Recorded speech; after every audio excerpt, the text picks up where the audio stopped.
Cool Figure TV.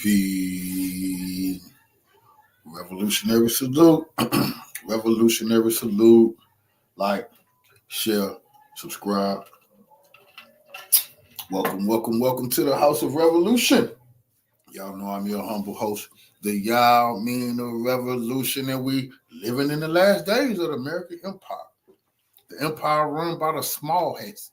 Before we get into that, be sure to wipe your feet. That means hit the like button. Like, share, subscribe, support the platform, y'all. Now, y'all already know after last night's program, we're living in World War III. Very serious times we're living in. Our leaders, they don't give a damn. I don't know. Have you heard from the Congressional Black Caucus to tell us to prepare ourselves? I don't think. Have you heard from the churches reaching out to everybody saying, prepare yourself, get your house in order? I don't think so. That's really disgusting, you know.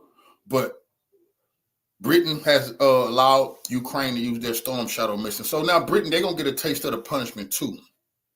But I just want to let y'all know some of this message is being heard. Our revolutionary message is being heard everywhere. And I want to salute the king and queen who I went this morning before I get in this program. I had to go to the clinic to check on my blood pressure medication. And the brother stopped me there. And as soon as I walked in the building, the brother said, Cool Figure TV. And said him and his queen is a fan of the program, and told me they were watching and they wanted to know more about World War III. I said, brother, when I get off work this evening, I'm going to be bringing more to you. But we talk, you know, and I just want to let y'all know that what we're doing is good. We're getting good work done here. In 2025 really going to be our year. But let's get right into this program. The reason, what up, family? Salute to you. I appreciate everybody in the building. I got a nice program for y'all, you know, because y'all understand the reality. We got to get our house in order. Nobody going to save us but ourselves. The Most High done prophesied about this, you know. What's going to happen to this wicked land going to happen to this wicked land. We can't save them because they done it to themselves. But we got to prepare ourselves. You owe your children. You owe anybody in your family that'll listen. I'm going to tell you this. This is like a story of Lot. Whoever in my family, they want to look back, that's on them. I'm trying to teach you the truth and trying to tell you something. If they don't want to listen and they say they want to be in the world, of the world, that's on them. We're supposed to be really paying attention to what's going on because our lives is in jeopardy. And you owe your kids that. Now let's get right into what's taking place today in Ukraine. Well, NATO is trapped in the curse region. What is the curse region? That is Russia, y'all. NATO is absolutely trapped in Russia. And that's what all this, and y'all can see this video. That's what a lot of this ratcheting up this rhetoric is. They don't want to let y'all see tens of thousands of NATO soldiers surrender in the curse region of Russia. But that's exactly what they're going to have to do. They're going to have to surrender or they're going to have to die. The northern group of forces of the Russian armed forces continues its advance, blocking and completely dismantling the Ukrainian group, which has escaped to Olgovsky forests of the Kursk region. Over the past week, 3 battalions of Zelensky's troops of the 17th Separate Division, consisting of about 200 servicemen, have made several attempts to break out of Olgovsky Cauldron, where enemy units retreated after the liberation of the settlement. At noon on November 18, the work of Russian artillerymen of Tula paratroopers targeted the trapped Ukrainian units with the firepower of D-30 howitzer. The firing range of the 122mm. These are not just trapped Ukrainians. These are trapped Americans, trapped British, trapped Germans, trapped Portuguese, trapped Dutch, trapped NATO soldiers. Now remember, we got the proof because we done showed the bodies of the soldiers. Russia put their bodies on the news maybe 2 weeks ago. Dead U.S. Special Forces. What are y'all doing dead in Russia? But wait till the Americans. You think a few bodies, they can say, oh, those people ran off from the U.S. military. They dropped out. They wouldn't join. Wait till you see thousands of them. Her howitzer is more than 15 kilometers. The weapon is capable of firing up to 8 shells per minute, causing significant damage. If they threaten Putin, with all-out war, telling, hey, blow the fucking world up because you think you're going to embarrass us and show us to be the liars that we are to our people. Then you crazy. These people it's like a little kid. You know, he wouldn't have burned the house down before his parents find out what he'd been doing. Just like they wouldn't have burned the world down before the people in their countries find out what they've been doing. Внимание, выстрел! As a result, Внимание, выстрел! those surrounded in difficult conditions were left with only two options, either to be eliminated or to surrender. They don't want to surrender. They don't want to be on Russian news. They don't know what to do. But they're not supposed to be in Moreover, Russia. at 4 a.m., Ukrainian groups of 15 to 20 people tried again to break out of the trap. However, Russian Grad MLRS, with its simple design and ability to distribute a large explosive charge, took over the task.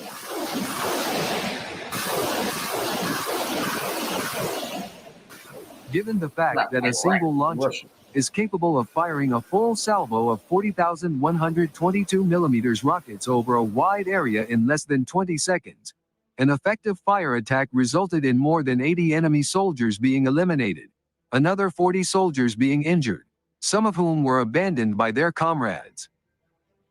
In addition, 24 Ukrainian soldiers were taken prisoner from there, while an armored vehicle of theirs that tried to infiltrate Olgovsky Cauldron was completely burned down.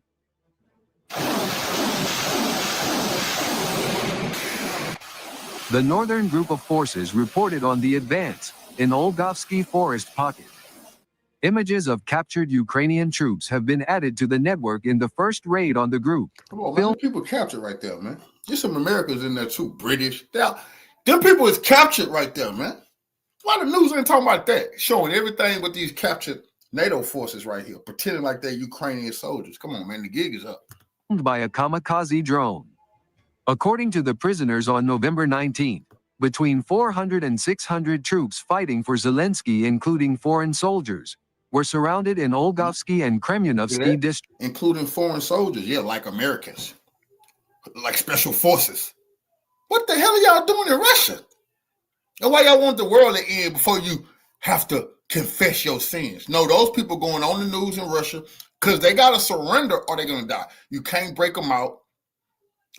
Putin going to make sure these people, you get to see who these people is. He's making it his business that all of the citizens around the world know that NATO was trapped in Russia and they're going to surrender or they're going to die. Districts. However, the area has now been cleared, and the remaining enemy forces have been completely dismantled out, the press service of the Russian Defense Ministry reported on November 20, 2024.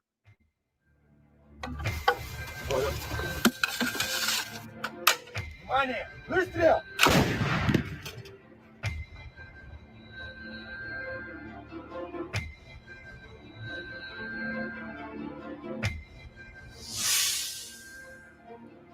This ain't good news, man. Americans don't like their soldiers is trapped in Russia. They want to threaten Putin and say, let our soldiers out of Putin. They going to come out all right in a body bag. They can leave. Feet first. You know, I didn't want this for the U.S. troops. They shouldn't have been over there listening to illegal orders. Who the hell told them? Who the hell told them to be invading Russia? They could have got us killed. This is how stupid them soldiers is. Listen to the U.S. Boy, you'll get your family killed. You talking about you doing what the government told you to. Boy, you don't give a fuck about your kids. Your wife back here. Oh, I forgot. If you love me and your husband is back here. I forgot this is the U.S. military I'm talking about here. Joe Biden was not mentally sound enough to stand for re-election as President of the United States. Don't take my word for it. Take the word of George Clooney. Take the word of Nancy Pelosi. Take the word of Kamala Harris. They all pushed him over the cliff because he was not mentally cognizant enough to run for office, but he is perfectly of sound enough mind to take the entire world into World War III. This is a conundrum which I'm still waiting for anybody at all in the United States to answer. A man not fit to be president again is nonetheless fit to take the world into nuclear oblivion. Of course, the Democrats are allowing him to do it because its primary purpose is not to assist the crook of Kiev, Volodymyr Zelensky, the primary purpose is to scuttle the incoming battleship called Donald J. Trump.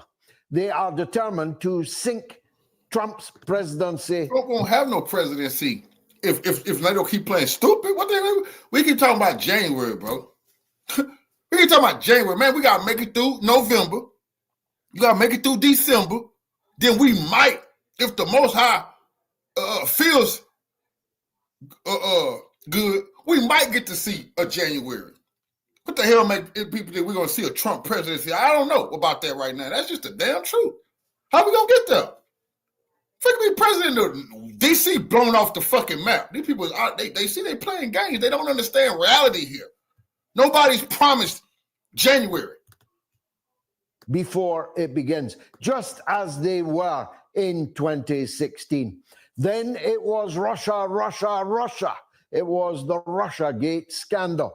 This time, it's bombing Russia. Now, let me make this abundantly clear.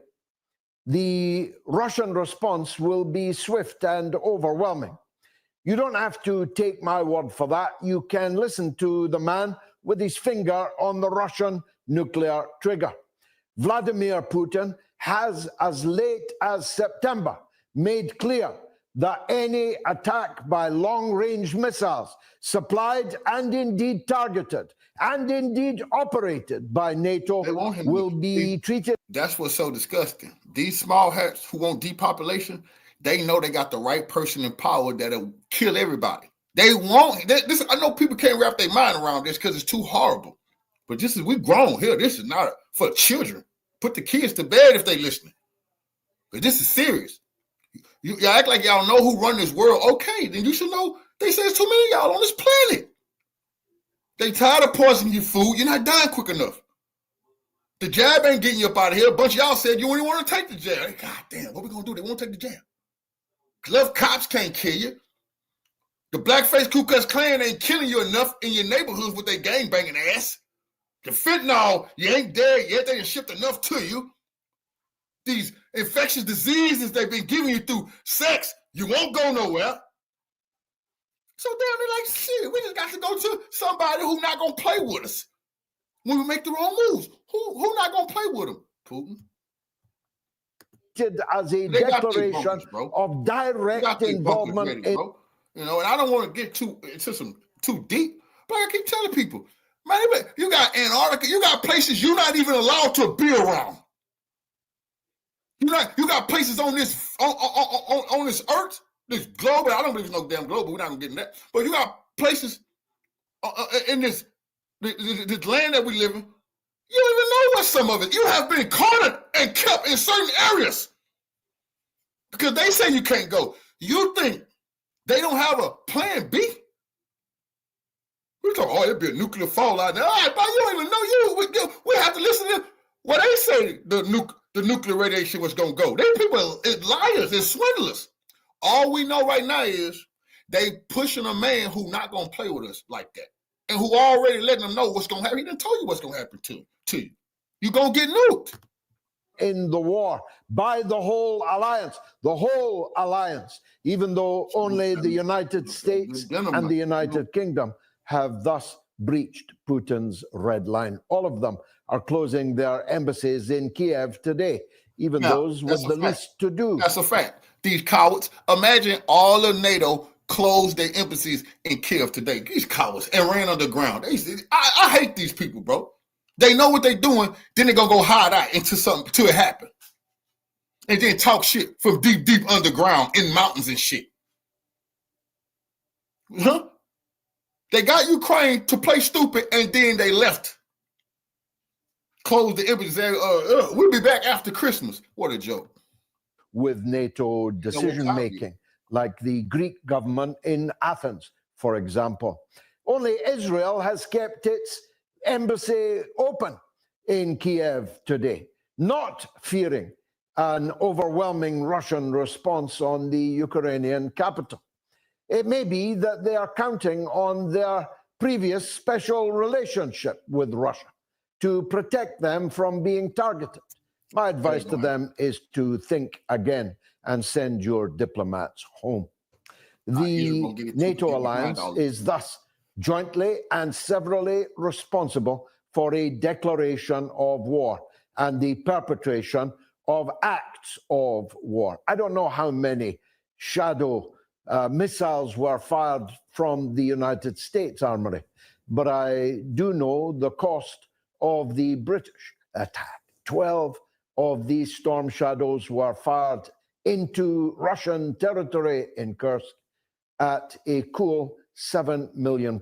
I'm mentioning the price because it's -4 degrees where I am today, and it's still November, and millions of British old age pensioners are going to die and shiver and suffer through this incoming bitterly cold winter.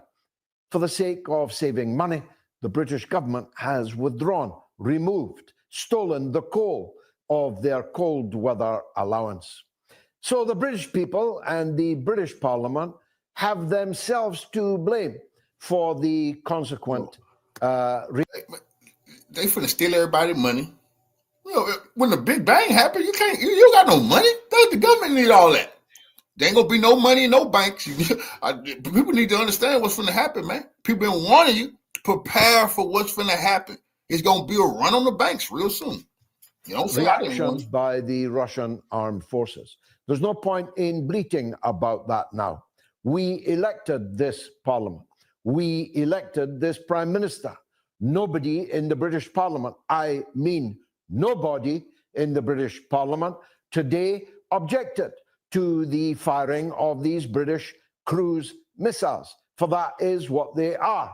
Let me run it past you again. Britain fired 12 cruise missiles into Russia today. Yes, and the Parliament was not even told, never mind consulted. Not only was there no parliamentary vote on it, there was not a parliamentary murmur against it, making clear that our rubber stamp parliament is a laughing stock and treated as such by very large sections of the British population. The Americans can look after themselves. They're protected by a vast ocean, by two vast oceans. They may very well confidently expect that at least in the next days or weeks, there will be no intercontinental ballistic missiles flying across the Pacific, flying across the Atlantic. In any case, they are big boys. I'm going to concentrate tonight on the tail of the American dog. Mad Dog Biden's dirty, shitty tail is called Keir Starmer, called Labour, called the British government. And the British state is cruising for a bruising, and it's going to get that bruising. Of that, I am perfectly sure. I have spoken on here many times about the peculiar and ancient hatred held by the British state for the people of Russia. It long predates Vladimir Putin. It long predates the Bolsheviks and their Russian Revolution more than 100 years ago. It goes back centuries, and its entrails bear examination elsewhere. But that peculiar hatred of Britain towards Russia is now fully reciprocated. And here's the difference. The Americans are big boys. Britain is not. Britain is but the tail of the American dog. Just 3 missiles fired by Russia would end the entire civilization of the United Kingdom. 1,000 years of history would go up in nuclear smoke and be reduced to nuclear ash. And every living thing on this island would be completely obliterated. It would be kill innocent people from the face. That's what I'm trying to tell y'all. They talking about Hamas. These people is using us as human shields, because if these people wasn't amongst the civilians, man, the people probably would have been got smoked. Putin would have been wiped them out. It would only take man 15 minutes you can only push to arrive from Archangel, and it would be hypersonic, and it could not be intercepted. Sure, a dead man switch would fire whatever nuclear weapons we've got that still work if the Americans allowed them to fire them. Here's the point I want to make to you. I confidently predict that the United States would be prepared to broker a halt after Britain had been incinerated. The United States would not be prepared to see every city in the United States wiped off the face of the earth in retaliation for the incineration of the United Kingdom. And guess what? Neither would our European allies. Our European allies hate us. They didn't like us because we didn't surrender. We didn't fold like cheap deck chairs when they did in 1939, in 1940, in 1941. They didn't like us when we came back in 1944 with the Americans and the Canadians and others to begin the liberation of the western part of Europe. In fact, they never forgave us for liberating them. And then they hated us all over again for our dog in the manger approach to the European Union, and they will never forgive us for Brexit. So in truth, Britain is hated by its European allies, and it's hated by much of the world which it colonized, and it's definitely a halfpen's worth of tar so far as the United States is concerned. Forget about the special relationship. The United States' special relationship is with Israel, not with the United Kingdom. And so if the Russians incinerate the United Kingdom, it's good night, Irene, from me and to all of you. And nobody will lift a finger to help us forget about Article 5. Do you think these European countries, these barking chihuahuas called the Baltic states, do you think Poland is going to risk the annihilation of every Pole on the planet? Once Russia deal with Britain and the U.S., everybody else gonna fold, man. And I'm telling you right now, just like Rome, just like every other empire, great empire, the empire, the Mongolian, Genghis Khan, them, when they fell, people was happy. The world was happy to get rid of them. The terror. The world will be happy if the U.S. is put out of their misery. Europe acting like they not the world. It looked like the U.S. is getting set up to take a big fall. For Britain, Britain has placed itself in a peculiarly isolated position, and without parliamentary approval, and with no sign at all of public support. As a matter of fact, as we get ready to shiver through what will be a very long and bitter winter, many people are asking us quite what this government is going to do next. It has been a complete disaster. In 4 months, it has lost even the minority support that it had in the general election on the 4th of July. And now it's taken us to war with a nuclear power, one which really hates us, one which is prepared to single us out. It will not attack the United States, at least not in the beginning. It will not even attack France. See, this is the heavyweight fight the whole world been waiting on. The Asians, South America, Africa, they've been waiting on this because the U.S. and NATO been talking all that shit, bullying people. Now you up against the big dog. Ain't no going around it. And the whole world know this, and that's just so crazy. We got to sit here and just see how this shit play out, man. That's so disrespectful, man. That's so we haven't even had a chance to really live and come from up under the yoke. Them bastards don't put us in this situation, right? That shit pissed. I'm so pissed. Or Germany. I won't get my channel took though, boy. I'm pissed about that. Pick Britain as its target for revenge, for retaliation. Mark my words about that. And don't say that I didn't warn you that all of this was boiling up. Don't say that I didn't, like Cassandra, cry out every week on this show about the direction that the NATO hawks were taking us in? Because you know that I did. And you know that though an increasing number of you joined this audience and listened, the mass media and the political class in Britain turned their faces away from these warnings. The reality is, I expected the retaliation to come today, but it will come tomorrow. There was a dry run today. There was a practice today. All weapons and methods of delivering them were scrambled today to make us and the Ukrainian regime think that today was the day. It wasn't, but it will be tomorrow.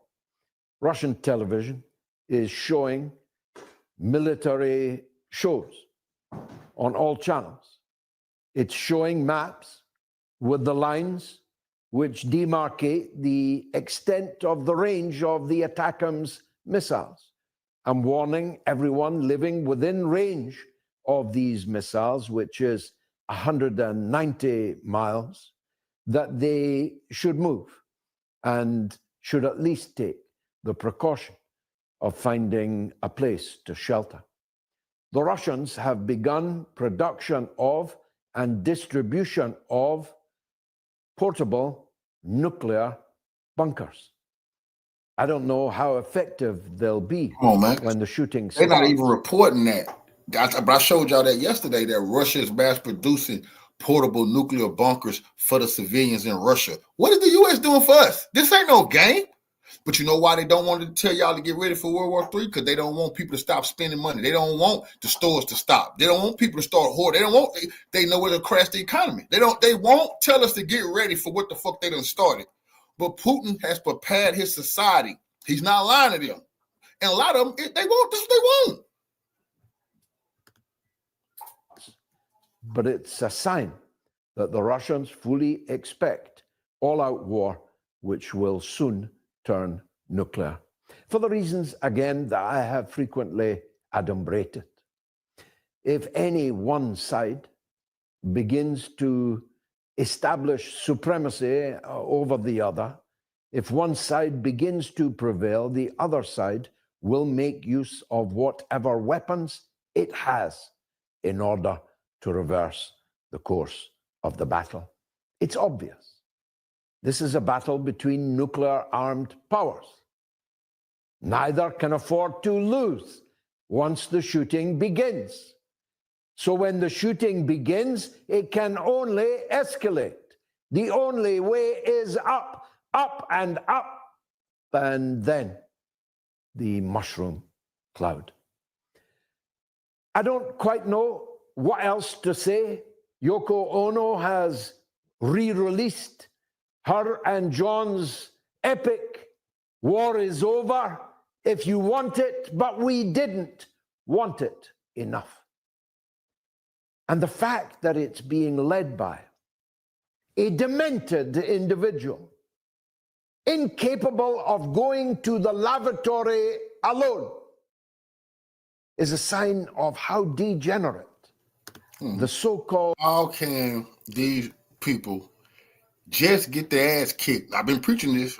Before this war, everybody know I walked you through this war and told you what's going to happen. But how can you just get your ass kicked by the Taliban and then you got the audacity and the gall to say you're going to fight Russia? That's when these people should be, everybody should be in the street, man. Because a lot of people thought America was somebody they wasn't. They keep talking about the budget. Do you know what our budget is? Nigga, do you know you're being ripped off? And that don't actually mean you got the supreme weapons like you're supposed to have.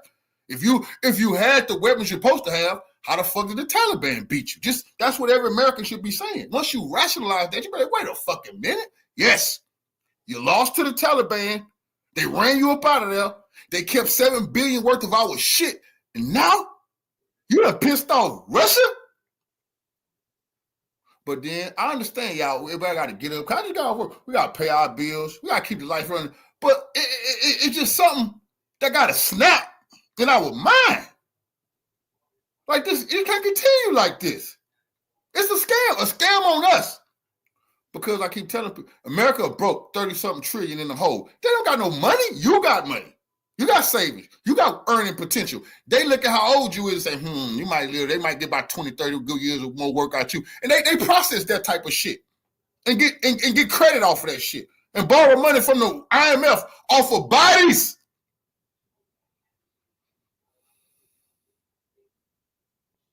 This scam that we're going through. Congressional black shoe shiners. Now, one of them could ever, all of them together couldn't be Dr. King. Dr. King was against this shit. When Vietnam, that's why they whacked him too. When Vietnam was going on, he said, wait a minute. Y'all is bloodthirsty. He the only one. He stood up and said, study war no more. He said, America, the biggest purveyor of violence. He told them that to their face. That's when LBJ and them got pissed. They're like, wait a minute. That's when they really they was going to let that man walk around here and do and says he won't. Please. They were trying to protect like they was a peaceful nation. It's when he told them, your ass is a murderer, America. You got blood on your goddamn hands. You can't get the congressional black bootlickers to say nothing like that right now. They done went too far. Serving Caesar. Taking the 30 pieces of silver. Our life is on the goddamn line. That's serious business. Talk about who. I'm telling you, man, it's going to come a time, man. It's going to come a time, man, where we're going to have to look for these people. Leader of the so-called free world has become, because Donald Trump was elected with a landslide majority on the 5th of November to bring this war abruptly, quickly to a halt. And the man who leads the party that he defeated in a landslide victory is being allowed to destroy the Trump presidency before it even begins, just like last time. Nobody's stopping him. Nobody's moving the 25th Amendment and removing him from office. No one has moved the nuclear football from the foot of his bed next to his bedpan. Nobody is saying that he can't do this. The American armed forces have not taken action to preclude that which very well may mean the end of the human race in its entirety. Nobody is doing anything. Even Donald Trump isn't doing anything. Donald Trump should have made a major speech in which he called on everyone involved to cease and desist of their Herculean effort to take us into World War III, because he had a mandate to stop it. That's a fact. And that it was a flagrant abuse of the democratic process to have that for which he has a mandate rendered odious, rendered meaningless by the guy whose party he defeated. Nothing, nobody has done anything to stop it. And so it must now proceed to its logical conclusion. Only time for one more observation. Today, in the United Nations Security Council, a resolution was moved calling for an immediate ceasefire in Gaza and the release of the Israeli prisoners held there, who number now 101, alive as far as we can tell. Only one country voted against it. No country abstained. 14 countries voted for the ceasefire. None voted against except one. And that one US was the ambassador of Joseph Biden and the US Democratic Party. a black lady. He was a black man, of course. Oh, the black man. Okay. If they don't put up a black man to commit their crimes in the Security Council, they put up a black woman. Come on now. Come on now. He ain't lying. Who the hell do you think? You remember when I just told you this other day, Colin Powell shamed the black man for eternity. He the one said weapons of mass destruction. He the one shook washing powder around and lied to the world. Colin Powell, a black man. Now it's a black person is in there voting to go against peace, voting for genocide. And when they don't have a black man, like he said, it's a black woman. They are doing that on purpose to historically say the blacks was down with it. The blacks wasn't going against it, and that's a fact.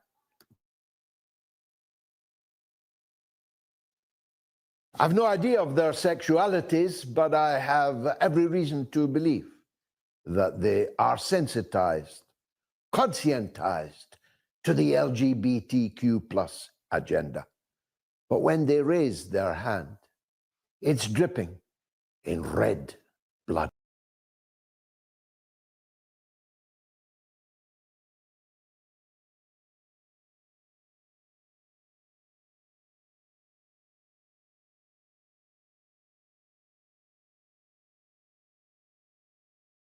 Qualified to comment on all of this.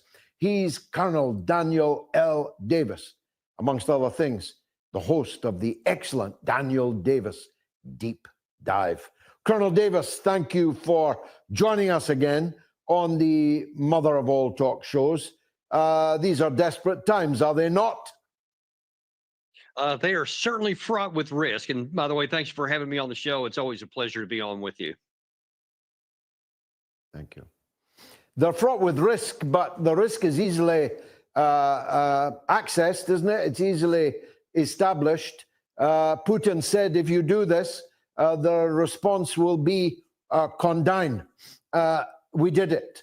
And so we must expect Putin to keep his word, mustn't we? Well, there are a couple of caveats. Yesterday, Sergei Lavrov went on to reiterate some of the positions they've had before, but make sure everybody's very clear on them, that Russia will act in accordance with its national security interest. Based on this fact, he just brushed away this ridiculous, absurd statement by the national security advisor for Joe Biden, Jake Sullivan, who yesterday said, oh, well, I mean, if they use these missiles, it's not us. We're not doing it. They're doing it on their own. And he said, yeah, that's ridiculous. We know the truth. It can't fire without your direct participation. But that caveat that it would be in accordance with their national security, I think is leading them to not take any action as of this moment. And here's the unexpected reason why. So far, at least according to reports that we've had, none of these missiles that have been fired, whether it's the ATACMS or the Storm Shadow missiles, have actually hit anything, because the Russians have figured out how to shoot them down and how to use electronic warfare to make them not hit their targets.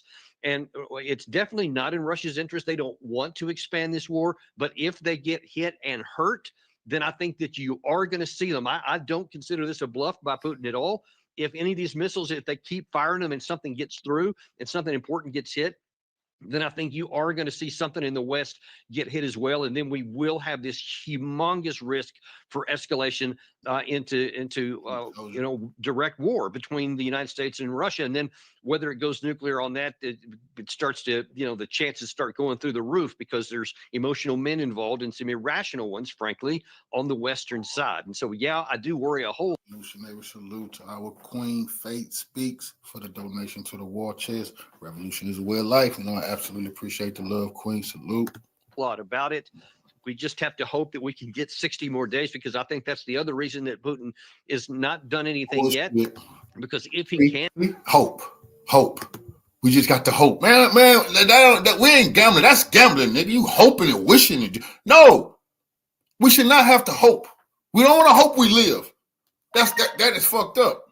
No, we don't want to hope we live. We want to live. Trump don't come into power to January. All this Putin, we just pray that Putin. So you're telling me every week we gotta wait on Putin to find out if we're gonna die or not? That's bullshit. That's crazy. But that's a fact. Salute, family. It's up to President Putin whether or not America it's never the same again or not. That's crazy. The Democrats should be, they should have to be removed from power today, not tomorrow. They should be removed from power today. They're irresponsible. And they're going to start a civil war in America. Because who going to keep, for a person like me, I can't just be sitting here having high blood pressure till January, wondering where the missile's going to fall, what city I don't need to be in, what state I need to try to avoid. That is real talk. I don't want to go through that shit. These people understand revolution is in the motherfucking air, man. We voted. Okay, we voted. We did the right thing like our ancestors told us, man, to try to seek some change. And after we vote, this is what you do. Malcolm already said it was the ballot of the bullet. We done tried the ballot. Y'all ain't listening. And he would rather get to a place where he at least has a partner that's willing to talk to him, because President Biden has not been willing to. And how can you get anything done if you're not even willing to talk to somebody that you want to have a deal with? And that's one of our biggest failures, I believe. Well, I want to come to that, Colonel, but are you telling me that the British taxpayer just spent £7 million in the firing of 12 Storm Shadow missiles, none of which hit anything? According to the information we have so far, that is the report. It's always subject to change. And, Now, once they... That's another thing we talked about, where the Ukraine war was a terrible mistake for NATO. Why? Because Russia has mastered defeating their weapons with electronic warfare and everything. That's why it was a big problem, because now when NATO try to use their own weapons against Russia ready for that. But NATO not ready for the Russian weapons. It's preposterous. And it is some generals in the U.S. military who did not want this. They said, they're like, no, you don't give an opponent a free cheat sheet so they can see how they're going to defeat you. So Russia found out how to defeat NATO because you put your weapons in Ukraine. You put your handlers in Ukraine to use these weapons. So now Britain fired 12 of their most advanced Storm Shadow weapons. Russia knock them all down because you've been firing them at Crimea. You've been firing those weapons. This is the first time you actually fired them into Russia. You see, Crimea is Russia too, but they don't count that as Russia. So this is another scandal within itself. If you do got to go toe-to-toe with Russia militarily, you're not ready. It's crazy. They started getting some satellite imagery, perhaps that could change. But as of right now, nothing has been. Revolutionary salute to our brother DeJules Brewer for the donation to the war chest. Revolution is a way of life. I absolutely appreciate the love, family. Salute to you. Ahead of any substance. It's the very definition of burning money, isn't it? Let's move then to the second track that you referred to, Colonel. This is all being done to torpedo the second Trump presidency, isn't it? Whether it was intentional or not, that is definitely the risk that we're facing, because if by taking this very provocative action, and that's, by the way, was accelerated a little more today when President Biden authorized the use of certain kinds of landmines that violate our own policy that we had not done. So it really does give the impression that they are trying to stoke something up so that the United States could not reach any kind of a negotiated settlement. You had the NATO Secretary General Rutte yesterday still claiming that we're going to give all this stuff that we can to the Ukraine side. Good. It won't be nothing to settle. Won't be no negotiation. They don't understand. They already ran out of Ukraine. If y'all just getting here, all of the NATO countries shut their embassies in Ukraine and run. They're in the bunkers, hiding out. They don't want to see nobody. They don't call them, they'll call you. Mail them, whatever you want to talk about. What? I thought y'all wanted to party. You just shot some advanced weapons at Russia. Don't run now.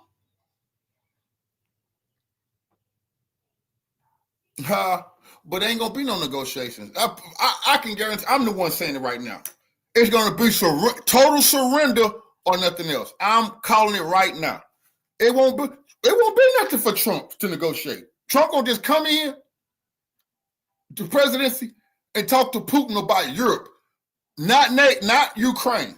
Remember I said that. It's nothing to talk about with Ukraine anymore between Putin and these motherfucking terrorists.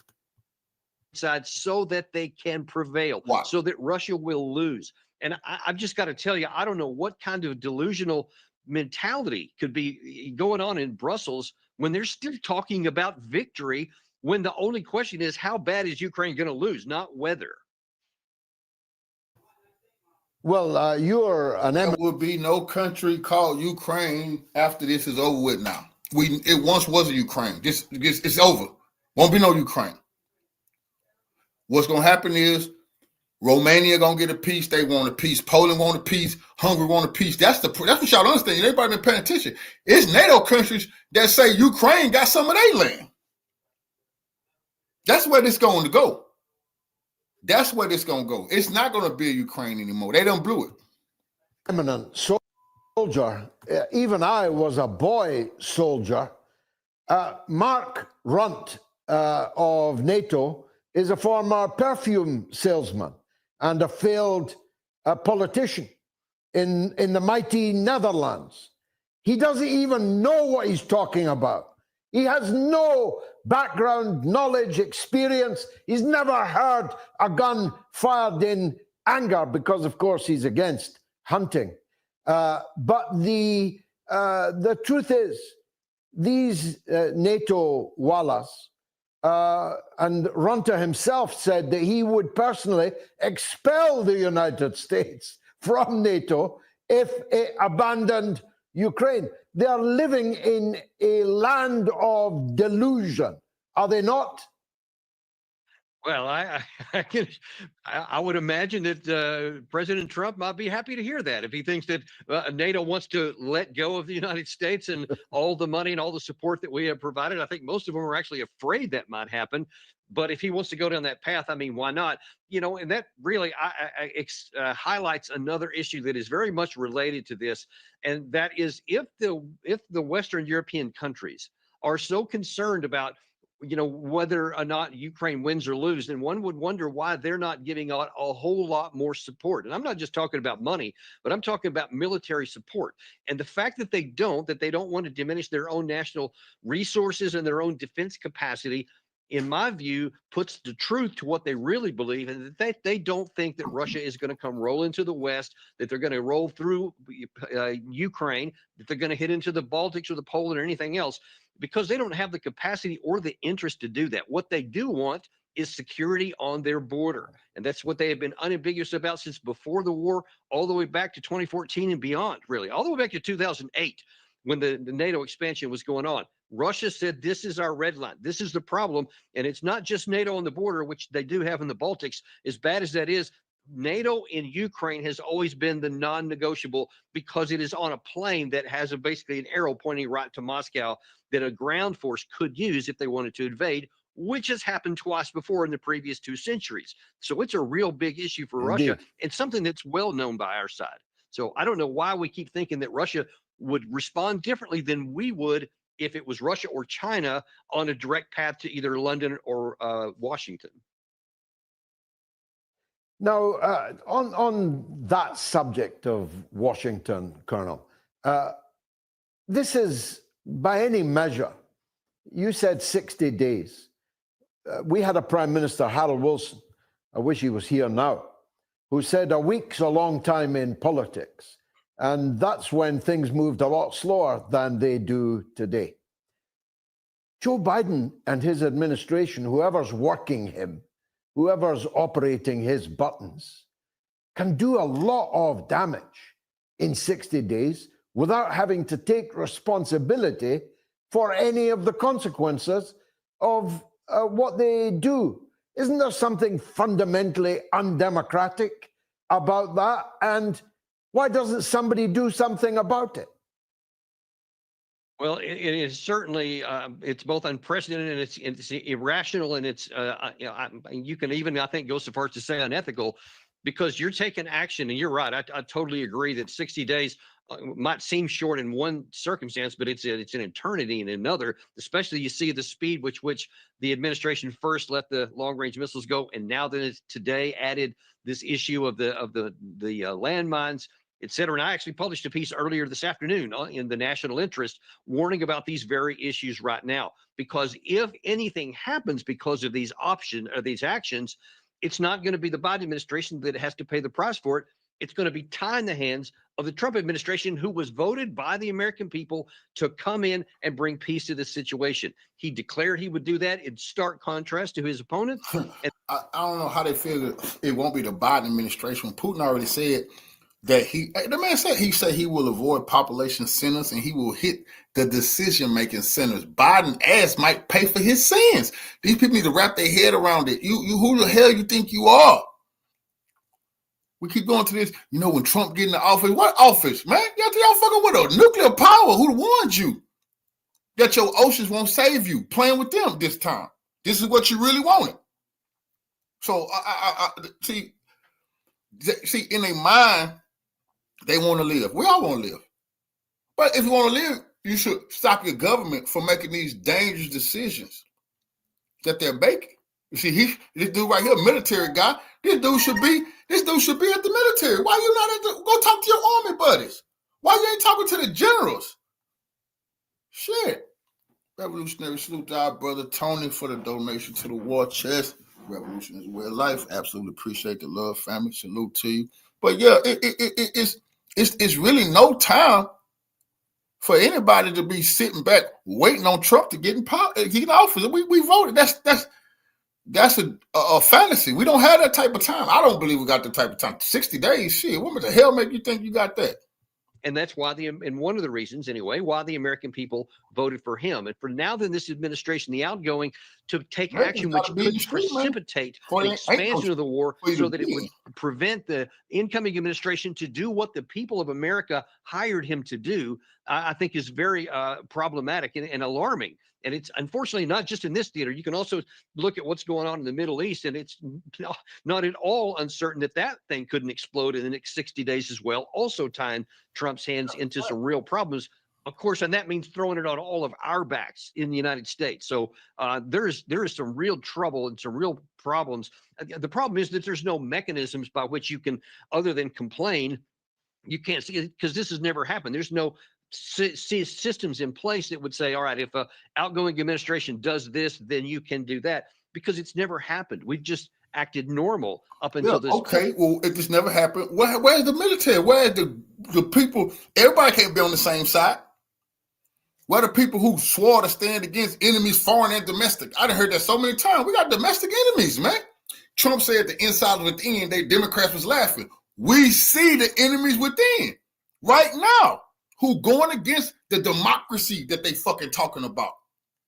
And they know this big war happened. Oh, man, ain't gonna be no Trump president, no president. Man, these people be in the mountains talking about running a war. This shit is ridiculous because they got it on their mind. This is not no joke. They have it on their mind. They're not playing. Point to where you try to get a transition from the time of the election until the time of the inauguration. And this is very much breaking with precedent and history and just good manners.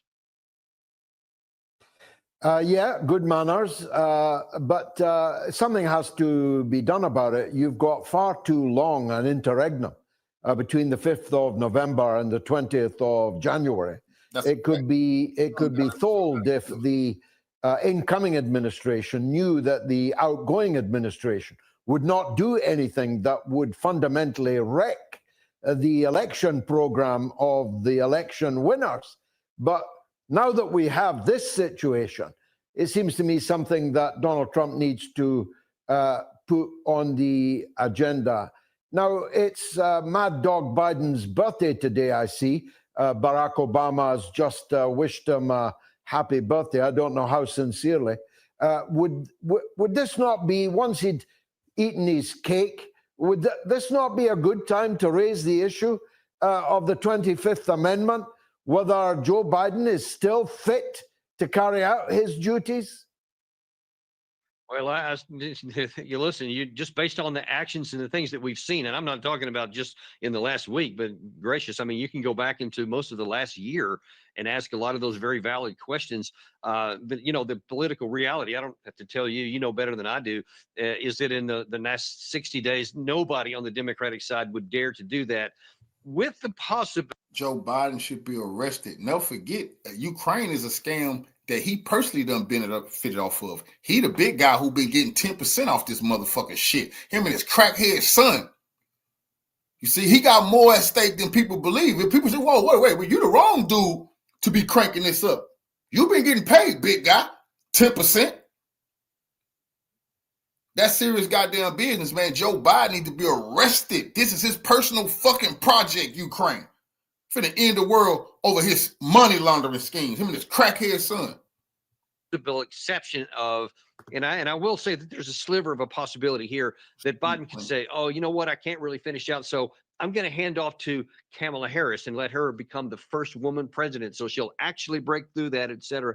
You know, so that would certainly make a lot of Democrats happy to finally get in there by whatever means necessary, however short it might be. But I really, really hope that they aren't going to actually do that, because the turmoil would be incredible. And I'm just promising you, you don't want to have Kamala Harris be a temporary president with all of the decision-making powers when you have the two potential wars brewing on the side burners.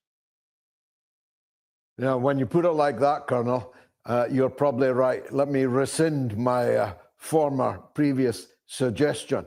What do you think of the show so far? What do you think of Trump's interim cabinet and the appointments he's made to date? Well, I gotta admit, some of them have been eyebrow raising. Some of it's unclear how. I get that their mentality and their focus, and there's certainly their loyalty to the Trump focus is certainly there.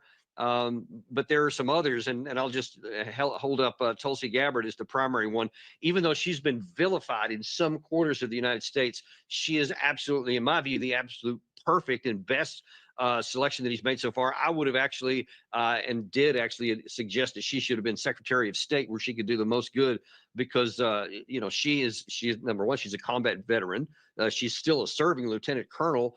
But she has been outspoken from the time she was a Democratic member of Congress, willing to talk to anyone to try to bring peace. She has always been saying, I'll do whatever it takes to end wars, to not fight stupid wars, and to bring peace to those that were fighting. And she has definitely wanted to do that here, which is why I think Trump selected her for this Director of National Intelligence, because that is a hugely important issue. So, and then there's some others like the Tom Homan, I think, of the Border Patrol. And you know, because he's been with the Border Patrol before, so I think he's eminently qualified for that, and he's definitely tied into the Trump agenda. So I think by and large it's good. But like Pete Hegseth, you know, he's got a military background. He's fought with heroism in uniform during combat, and that's all great. But I'm telling you, I worked in the Pentagon for 3 years during my active duty times, and it is going to be a big, big challenge for him, because he doesn't have any experience handling big organizations like that. So I think they're going to have to do really good on getting him a Deputy Secretary of Defense who does know how to navigate the building and all of the bureaucracy that goes with that. And if so, then I think he might be all right. Well, may I be the first to propose your good self, sir, Colonel Daniel L. Davis, host of the Daniel Davis Deep Dive and all-round officer and gentleman. Thank you, Colonel, for joining us.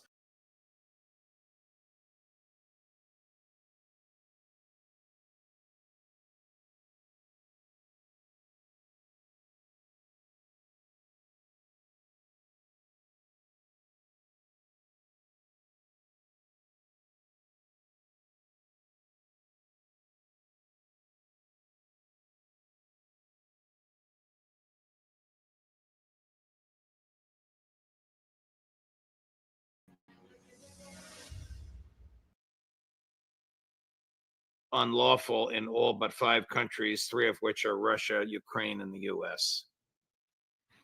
Well, I have at least 2 sources right now telling me that Russian nuclear rocket forces are on full alert. They are at the highest level of readiness they have ever achieved, which means that they are literally a short message away from launching nuclear warheads on missiles against anyone. Come on, I reported that yesterday, but the U.S. media playing stupid. report that yesterday when I told you Putin and Russia's mass producing nuclear mobile protection units for the civilians to be ready for this war that's coming. The U.S. playing, talking, about NBA games and football games and P. Diddy. Russia talking about nuclear war. Putin signs the document to lower the threshold. That if too many missiles come through, conventional, we don't damn if it's nuclear. You shoot too many missiles at us one time, then we can go nuclear. If you are helped by nuclear power, we can go nuclear. That's the law in Russia now. And then they put the nuclear missiles on the highest alert that they ever have been in the history of humanity. Forget about what you heard in the past. Stop telling me about John F. Kennedy and Khrushchev, the Cuban Missile Crisis. You're living in something way worse. And they talking and they acting and pretending in America. Man, we in danger. Threatens them, whether it's the United States or its surrogates in Eastern Europe. So that much has happened, which suggests to me that the Russians have taken this very seriously. One of those surrogates is not in Eastern Europe. It's in London. Sky News and Al Jazeera reported during the past half hour. Correct me, Colonel. I think they're called Storm Shadow, British rockets fired into the Kursk region, and they went into a residential neighborhood, which probably means death and destruction, at which civilians are suffering. No, I think that's true. I think it's useful to reflect on our experience with the pre-Russian or Soviet regime. In 1973, for various reasons, Schlesinger, who was the Secretary of Defense, and Kissinger, who at the time was, I think, either National Security Advisor or Secretary of State, I don't know which, decided that our nuclear forces should go on full alert because we had told the Israelis, of course, to stop, not to cross the river. Then once we discovered they were across the river, we told them to pull back. But they obviously dragged their feet on this. They wanted to drive right into Cairo, which would have precipitated chaos in Egypt on a scale we can't even begin to imagine, and in the region. The Soviets at the time warned us that this had to stop. And when they saw that we had gone to a full nuclear alert, Brezhnev was informed. He was sitting at a meeting. He read the note that we had gone on a full nuclear alert. He turned around, he looked up at the individual and said, "Over Egypt?" For him, it was incomprehensible that two major powers like the United States and the Soviet Union would risk a nuclear war over Egypt. Well, today, we're not talking about Egypt. We are talking about Ukraine, Eastern Ukraine specifically, right on Russia's border. That has been a menacing problem for Russia for years. The Russians want it to be neutral. They want all foreign forces removed. They want it to be effectively Austrianized. And we have refused to do that. And now, after having been told that they would regard deep strikes into Russian territory as an act of war against Russia itself, we've turned right around within 60 days of the government changing hands in an effort that one can only describe as not just reckless, but a direct assault on this thing that the globalists and leftists talk about all the time: democracy. Democracy, democracy. Well, democracy is apparently something that only is viable when it serves their purposes. When it turns out that the American people have rejected them at the box office, they've decided to subvert it and to create a situation that they hope President Trump can't fix, from which he can't disengage, from which he cannot disentangle the United States. Actions that could lead to war between us and Russia. I have two That questions. is incredible. Do you think that the Russians would fire at the British and us? And I don't mean the human beings on the ground, but our assets and land masses, because of their doctrine that a nuclear superpower is using its non-nuclear equipment with which to attack us. Second question, you can integrate these as you see fit. You think Joe Biden is trying to create an insoluble, catastrophic mess for Donald Trump, much as Biden believes Trump did by not getting out of Afghanistan on his own watch and left it to Biden to suffer for it? Well, the answer to the second question is yes. Whether or not this is so-called retribution for Afghanistan is another matter, because at the time that President Trump wanted to disengage, there was widespread bipartisan support in the Senate to keep our forces in Afghanistan, largely because of the contractor presence and the enormous quantities of money that were being laundered through that process and then back to the United States. So I think the answer to the second one is probably yes, but the first one, that's difficult to know. I don't think that we should exclude it as a possibility. I think the Russians know that there are limited quantities of these missiles, and they're going to watch very carefully how they are employed. To take a more nuanced view of this whole thing, we should remember that the phrasing in Russian talks about an overwhelming use of force involving missiles, unmanned systems, whatever, even ground forces into White Russia, Belarus, or Ukraine, and then Russia proper, in other words, the larger Russian state, as something that could trigger a nuclear response. In other words, some number of missiles, whatever that is, 5, 6, 7, 8, 10, fired across a wide area against specific targets may not be enough to trigger that. But what I think is important for us to understand is that the Russians have responded to us as only they can, by showing us that they are in a state of readiness to employ those nuclear weapons. I should think that alone would give pause to everyone in Washington regarding the wisdom of this stupid action, particularly given the fact it's at the end of this Ukrainian tragedy. The Ukrainian state is on life support. Giving them these missiles is analogous to giving a heart patient who is clinically dead lying on a slab a haircut and a shave. It's not going to change anything. But I think the Russians, and I don't think they're alone, have said they've had enough of us. Do you think that the Biden administration recognizes what you just analogized, that Ukraine is on a morgue slab? Yes, I do. And I think this goes to the heart of the problem. This has never been about Ukraine. Right. I don't see any evidence that anybody inside the Beltway gives a damn about Ukraine or the people that live there. You know, I've wrestled with this from the very beginning because I grew up with large numbers of Ukrainians for whom I felt at the time in the 50s and 60s great affection. I don't hate Russians. I don't hate Ukrainians. I think this whole thing from the very beginning, as Donald Trump said, should stop. He said we have to stop the killing. He's absolutely right. These people, though, have always been interested in one thing, and that's been to harm Russia. Right. That's the goal. That's all there is. That's right. Right. Switching gears, Colonel, in order to explore your piece, how dangerous for the U.S. is its current relationship with Israel? I think it's extremely dangerous. It harkens back to Serbia's relationship with Russia in 1914.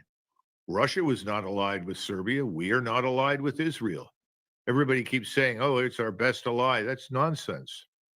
We have a relationship with Israel for reasons of history and, frankly, AIPAC.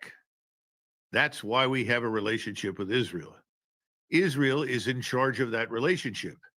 Serbia in 1914 was effectively in charge of its relationship with Russia. I mean, why would the Tsar of Russia send millions of Russian troops into action against Germany and Austria-Hungary over little Serbia? Why wouldn't he have intervened and said, let's sit down in a neutral state and talk this over and find a way through it? He made no such effort. We haven't made any such effort. And it's very dangerous because they're calling the shots, not us. As recently as this morning, Amos Hochstein, who's the Israeli-born IDF veteran, joint citizen, State Department official representing the United States in the Hezbollah Lebanon-Israeli ceasefire talks, was led to believe by the Israeli negotiators and the Hezbollah negotiators that they had an agreement, whereupon Prime Minister Netanyahu publicly announced, I don't know if he called Mr. Hochstein ahead of time, that the Israelis would not agree. According to some of our other colleagues on this show, Aaron Mate among them, Netanyahu is going to play the same game in negotiating with Hezbollah as he played with Hamas. He wants war, war, and more war, and he will never agree to a ceasefire because he can't survive politically once the war is over. We've been saying that till we're blue in the face, but it is apparently true. First question is, how real was all of this? I'm beginning to wonder how much is real and how much is theater. Sometimes I think these discussions about negotiating a peace agreement or a ceasefire or something else really from the very beginning have been nothing but theater. Remember, I very early on, because I've seen the Israelis in action, I know them to be very intelligent people, particularly the IDF officers. From the very beginning, I've been skeptical of this 7 October event. I mean, where were all the reaction forces that could have been on standby that could have responded to this incursion? How could such a large incursion go unnoticed? Well, we know it didn't. We now know from people inside the Israeli intelligence community that a group of women whose whole mission was to focus on Gaza had found evidence for this attack and had warned the National Command Authorities. We know that the Deputy Chief of Staff for Intelligence in Egypt personally called and warned the Israelis that there would be attack on 7 October. So I have a great deal of difficulty with this whole thing from the very beginning. And now we've seen, thanks to Max Blumenthal, Aaron Mate, and a number of people, that while this attack was horrendous and disgusting, it was not exactly what was described. In other words, that many of the crimes attributed to these Hamas fighters were not committed. Baby decapitations, babies in ovens, and these kinds of things. I'm not saying that doesn't mean anything when you're being killed or murdered or brutalized or raped. I'm simply pointing out that all of this looked, to me, after I began considering it carefully, more and more theatrical. Well, here we are. What is it? 14 months later, and we're now mired in this miserable war that I think originally Netanyahu and his cabinet thought would last 30 days. I think they thought that they could drive 2 million people out of their homes or kill as many as necessary to get them to leave. It hasn't worked. They're prepared to do the same thing on the West Bank against the Palestinians that live there. There are over 1 million Palestinian Arabs there. There are almost 2.1 million Palestinian Arabs in Gaza. And now they're doing the same thing to southern Lebanon. And in the midst of all of this, they have now returned, almost like a compass returns to true north, to Iran. That the real solution to Gaza, to the West Bank, to southern Lebanon is to destroy Iran. And what's the goal? Destroy Iran, a nation of 100 million, which has enormous resources, enormous capabilities that the world needs and wants, that has powerful allies, even among those who were previously opposed to it, and now are willing to support it and protect its sovereignty. This is not Iraq. This is not a relatively small nation with a dysfunctional army in 2003 that can be overwhelmed in short order. This is a major power in the region, and the region needs it. Even the people in the region that may not like it have concluded we need Iran. And we are now tasked as Americans in the United States Armed Forces with the mission of destroying it for Israel. Does that make sense? No, it doesn't, Colonel. Will Israel attack Iran without the active assistance of the United States? Well, I don't know the answer to that, but thus far we've seen evidence that they won't. because they were reliant on refueling assets from the Royal Air Force that may also be involved, but I'm not aware of it. They can't do the things they want to do without our space-based reconnaissance, intelligence, surveillance assets. So I don't think they will, unless they're fairly certain that we'll come to their aid. And I think the whole thing from the beginning has been designed to provoke Iran into launching a really destructive attack, which Iran can do. Iran can do enormous damage to Israel, and it has been reluctant to do that. And I think the reason is they know that that will then be used as the excuse to bring in the United States Armed Forces. See what these Iranians did? And nobody pays attention to the fact that they'd been attacked by Israel first. What would be the purpose of the United States supporting Israel and Israeli attack on Iran militarily? What would President Trump say to the American people is the reason he's going to put American boys into harm's way and expose American treasure to destruction because Netanyahu wants to attack Iran? My suspicion is that he will say exactly what President Biden has said. And you can go read these words. They come straight from AIPAC. And this is essentially what the former Prime Minister of Israel, Naftali, said. Iran is the seed of all evil. Iran is the head of the alleged octopus. That once Iran is destroyed, this government is decapitated or destroyed, that their problems will vanish, that everyone in the region will then suddenly subordinate themselves to Israeli will, that the various millions of Arabs in Palestine and in other surrounding countries will do what they're told. I don't see any evidence for that. I think it's the opposite, to be frank. But I think that's the feeling. And I think President Trump would probably say, this is the long-term terrorist state that has terrorized us and the world. I don't sign on for that description. But that has been played up in the American mainstream media, as you know, Judge, Right. certainly for at least 20, probably 30 years. So what would be the purpose of an American attack on Iran? To reduce its nuclear capabilities, which are a mile below ground, to destroy its oil refineries, which China's not going to like very much at all? What would be the purpose of this besides satisfying AIPAC and the sort of prejudicial, maniacal rantings about Iran as the great Satan? I think certainly the nuclear facilities are at the top of the Israeli target list. And they're determined that we use the best weaponry at our disposal, certainly from the United States Air Force, to deliver the bunker busting, ground penetrating capabilities that will destroy the facility. The possibility that this would only represent a setback, that there would be a build back, a reconstruction at some point, perhaps at a different location, or that their capabilities are frankly distributed over a wider area. Those are other issues that I can't address. I don't know what they thought about. Now, as far as the oil production refining thing is concerned, I think there's a lot of tension between Washington and the Israelis over this, because the Israelis would just as soon destroy it.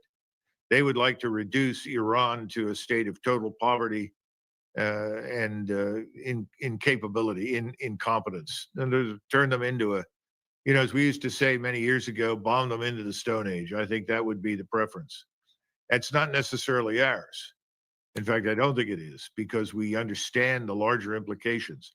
But can we control the Israelis? I think there's some evidence that we could. I don't see much evidence that we have. Is there a strategic cost to the United States of not participating in an attack on Iran with the Israelis? Strategic cost, not political cost, strategic cost. Well, that's one of the questions that I raised, because in the article I pointed out that Eisenhower resisted enormous pressure to involve himself in the Suez intervention by the British, French, and Israelis in '56.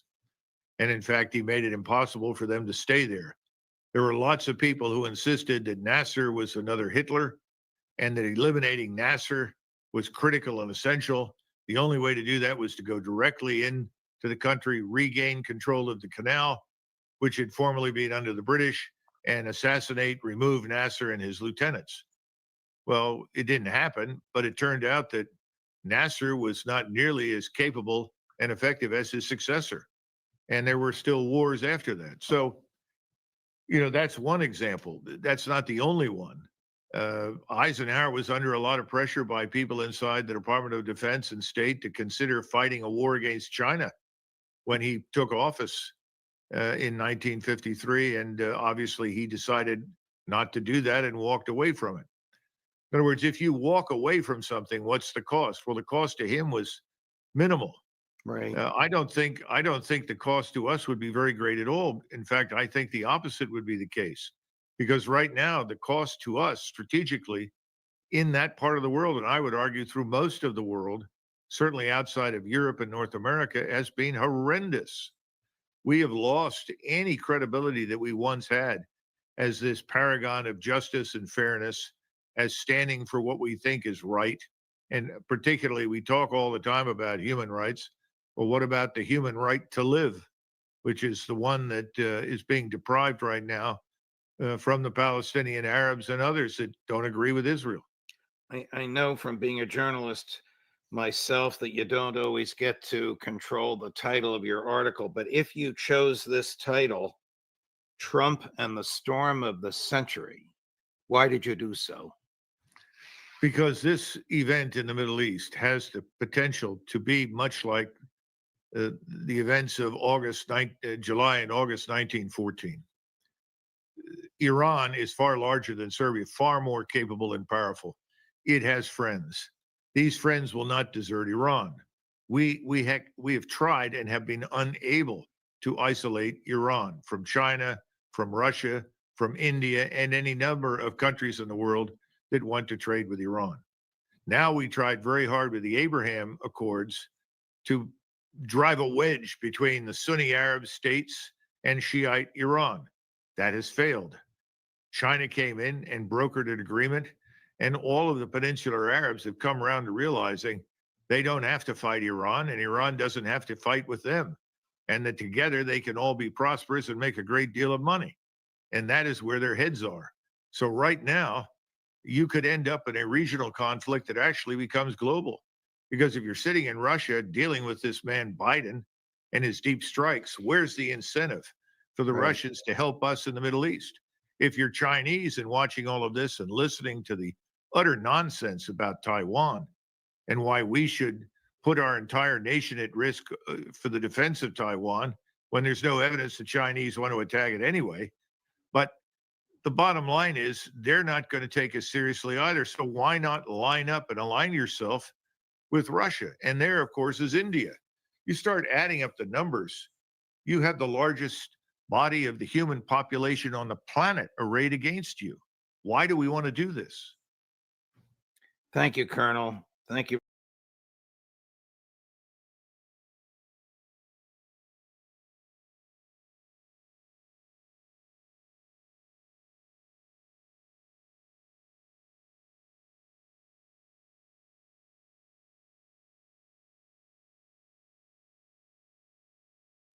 Italy, Spain, and Greece have now joined the United States in closing their embassies in Kyiv, Ukraine. Now, let's just look at some fake news, but they tell the truth about their running away. Why did NATO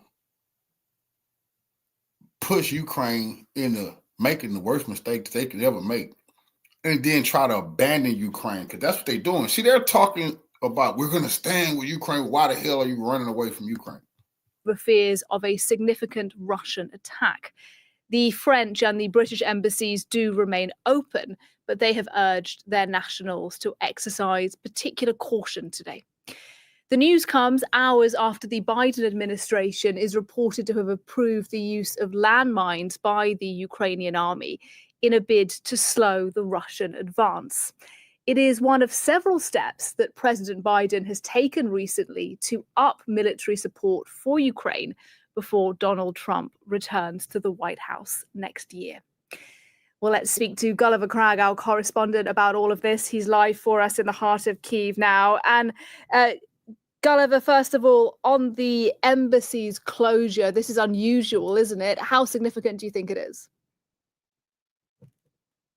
Well, the Americans did say it was due to an abundance of caution and stressed that they weren't having any indication that there would be a nuclear attack on Kyiv, but they did say that they had intelligence suggesting that there may be a major attack today. Those other embassies following suit has, of course, led to a lot of speculation and a bit of nervousness in the capital today, especially perhaps because the day started with a ban. Why are you nervous? What y'all so nervous about? Don't be nervous now. You got to pay for your sins. As it were, when a drone was shot down near the center of Kyiv, or maybe it was on the other side of the river, but it was certainly pretty loud. This happens all the time, but it normally happens at night. It happened when more people were awake, and amid the general, context, that led people to feel a bit more nervous about it. There is also a fake news being spread about, according to Ukrainian military intelligence, with messages being put out on various Telegram channels claiming to be from them, warning of a massive missile and bomb attack coming to the Ukrainian capital today. The military intelligence then put out a statement saying this is not us, and they suspect, of course, it's the Russians with some kind of psychological operation, perhaps trying to take advantage of the messages already sent out by those Western embassies. One siren went off today so far during the day in Kyiv. It turned out shortly afterwards to have been a false alarm. They said there was a ballistic missile threat, but no ballistic missile flew in. I happened to be in a supermarket at the time when the siren rang out. I think I saw a few more people than usual looking nervously at their phones to see what was flying in, but most people just carried on with their shopping, and the cashiers did not rush for the shelters. They stayed open. And Gulliver, look, let's talk a bit about what the Americans are doing at the moment, because it was just a few days ago that you and I want y'all to hear NATO is running and hiding in Ukraine. They know what's coming. Don't close your embassies now. Y'all wanted World War III. Now you're going to get it. Don't try to leave Ukraine now. Russia know where y'all stay. Don't try to go home. You're going to get something at your door. You guys a special delivery. A few days ago, many...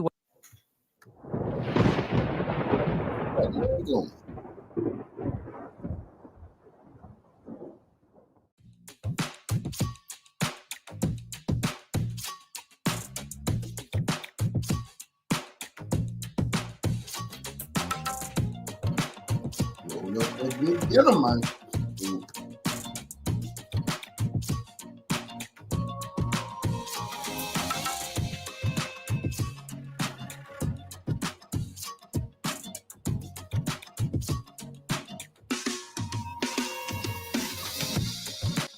A few days ago, many Western military experts and analysts from numerous American and European think tanks stated that the strikes of the Ukrainian army deep into Russian territory with the help of American ATACMS ballistic missiles and Franco-British Storm Shadow cruise missiles would not affect the course of hostilities on the battlefield. Moreover, Western experts and analysts also said that these missile attacks deep into Russian territory would further anger the Russians, as a result of which the number of victories of Russian troops on the battlefield would double. And judging by the incoming information from the Special Military Operations Zone, these Western experts and analysts were right.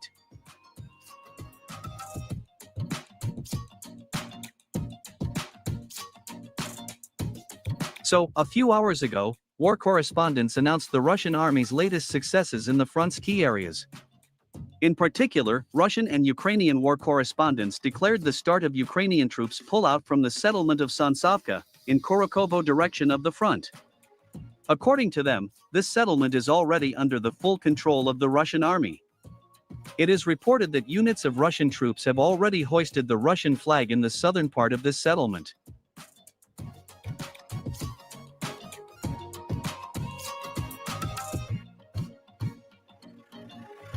Simultaneously with this, Russian troops continue to encircle settlements southeast of the city of Korokovo. It is reported that the Russian troops have only 5 kilometers left to walk to close the lid of this cauldron completely. If this happens, several hundred Ukrainian soldiers and officers will find themselves in a trap.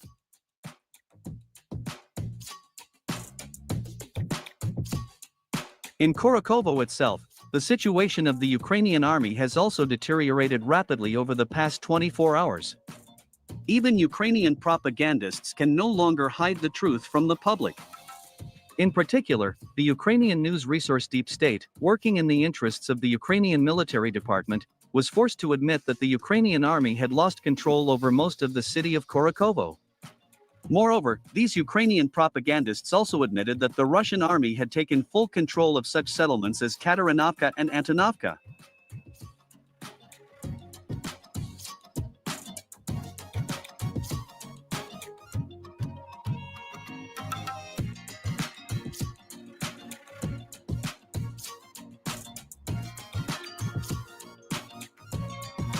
In Chasiv Yar direction of the front, Russian troops have also made significant gains in the last 24 hours. In particular, war correspondents confirmed that Ivanova paratroopers managed to break through the Ukrainian army's defenses in the refractory plant area and enter the territory of this industrial enterprise. It is reported that as of November 21, 2024, Russian troops control 60% of the territory of this refractory plant.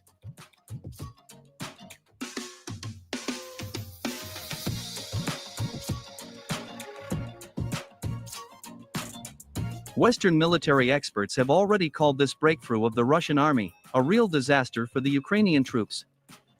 The fact is that this refractory plant was the last major stronghold of the Ukrainian army in Chasiv Yar.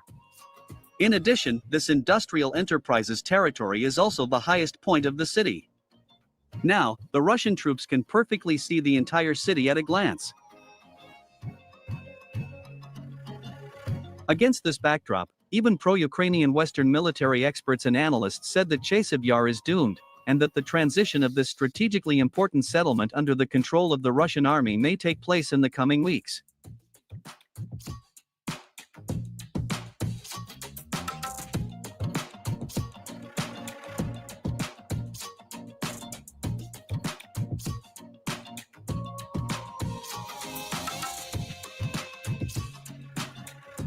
Meanwhile, the fighters of the group of troops under the designation Sever continue their successful offensive in the Kursk direction of the front.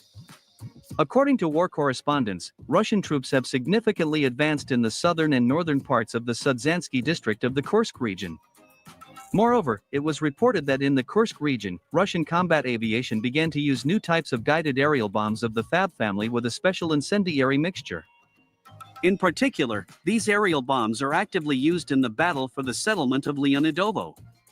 It is reported that in the last 24 hours alone, these latest aerial bombs have destroyed more than 80 Ukrainian soldiers and officers this settlement.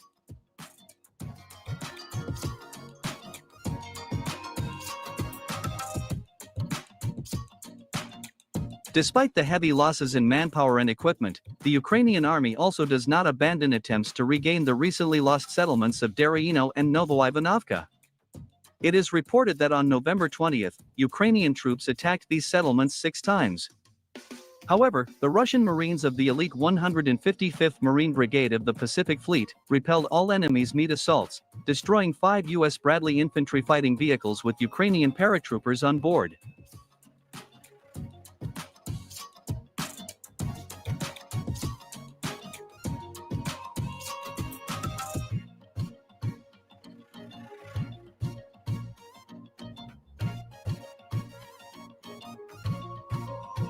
By the way, there is fresh information about the fate of 2,000 NATO and Ukrainian soldiers who were surrounded in the Olgovsky forest in Koronevsky district of the Kursk region. In particular, the Russian Defense Ministry officially announced that Russian troops had completely destroyed the 17th Separate Tank Brigade of the Ukrainian army, which was trapped in the Olgovsky forest in early October this year. It is reported that this brigade also included foreign mercenaries and active duty soldiers of armies of NATO countries. That's a fact. According to the Russian military department, the fighters of the group of troops under the designation Sever completely cleared the Olgovsky forest. At the moment, all pockets of resistance in this area have been completely destroyed by Russian troops.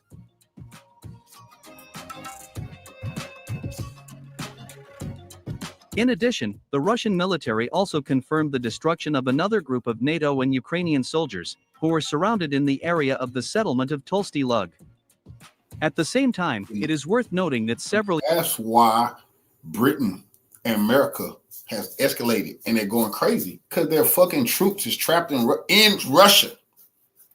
Their soldiers are trapped in Russia, not the Ukraine. It's Ukrainians in there too. No, NATO is trapped in Russia. Several U.S. Army officers were also among these soldiers. According to the Russian Marines, the military operation to destroy the encircled enemy forces in the Tolsty Lug area was launched immediately after the Lgovsky forest was completely cleared. It is reported that Russian Marines destroyed Ukrainian and NATO soldiers with the help of massive shelling of this territory. In particular, Tornado-S multiple launch rocket systems with a cluster warhead were involved in this operation. As a result of these missile attacks, all life within a radius of several kilometers was completely destroyed. Let me remind you that a few days before, Russian Marines offered NATO and US Army officers to surrender or die. And judging by what happened in Tolsty Lug area, these fools made the wrong choice.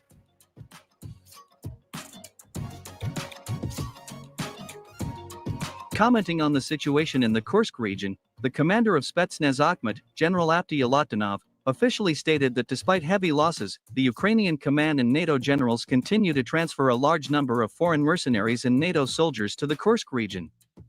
According to him, in the last 30 days alone, Russian troops have destroyed more than 200 British, US, German, Polish, French, Georgian, Canadian, and Estonian citizens in the Kursk region.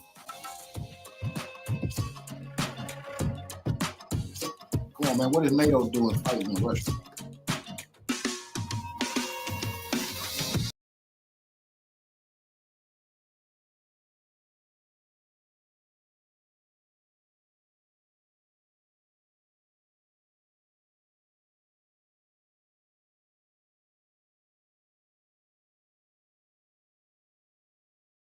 Live on this 4 p.m. Eastern time in the United States. And we have a lot to cover today on the big show.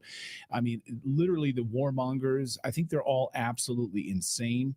I mean, I think it's safe to say we have entered World War III with the amount of movement that is happening right now in Ukraine. The United States Embassy now closed, the evacuations taking place, the United Kingdom, of course, throwing their weight behind sending additional missiles and training into Ukraine as it relates to attacking Russia. This is by all accounts a world war, and I don't know what they're playing at inside Washington, D.C. right now. They're absolutely mad, so we're going to dive deeply into this today. Yes, all over Ukraine, when new polls out show that Ukrainians don't want to keep fighting. So who is it we're supporting when we support war funding? Not the people of Ukraine. We clearly don't care about them. We care about the warmongers, I suppose, because that's what the media wants you to care about.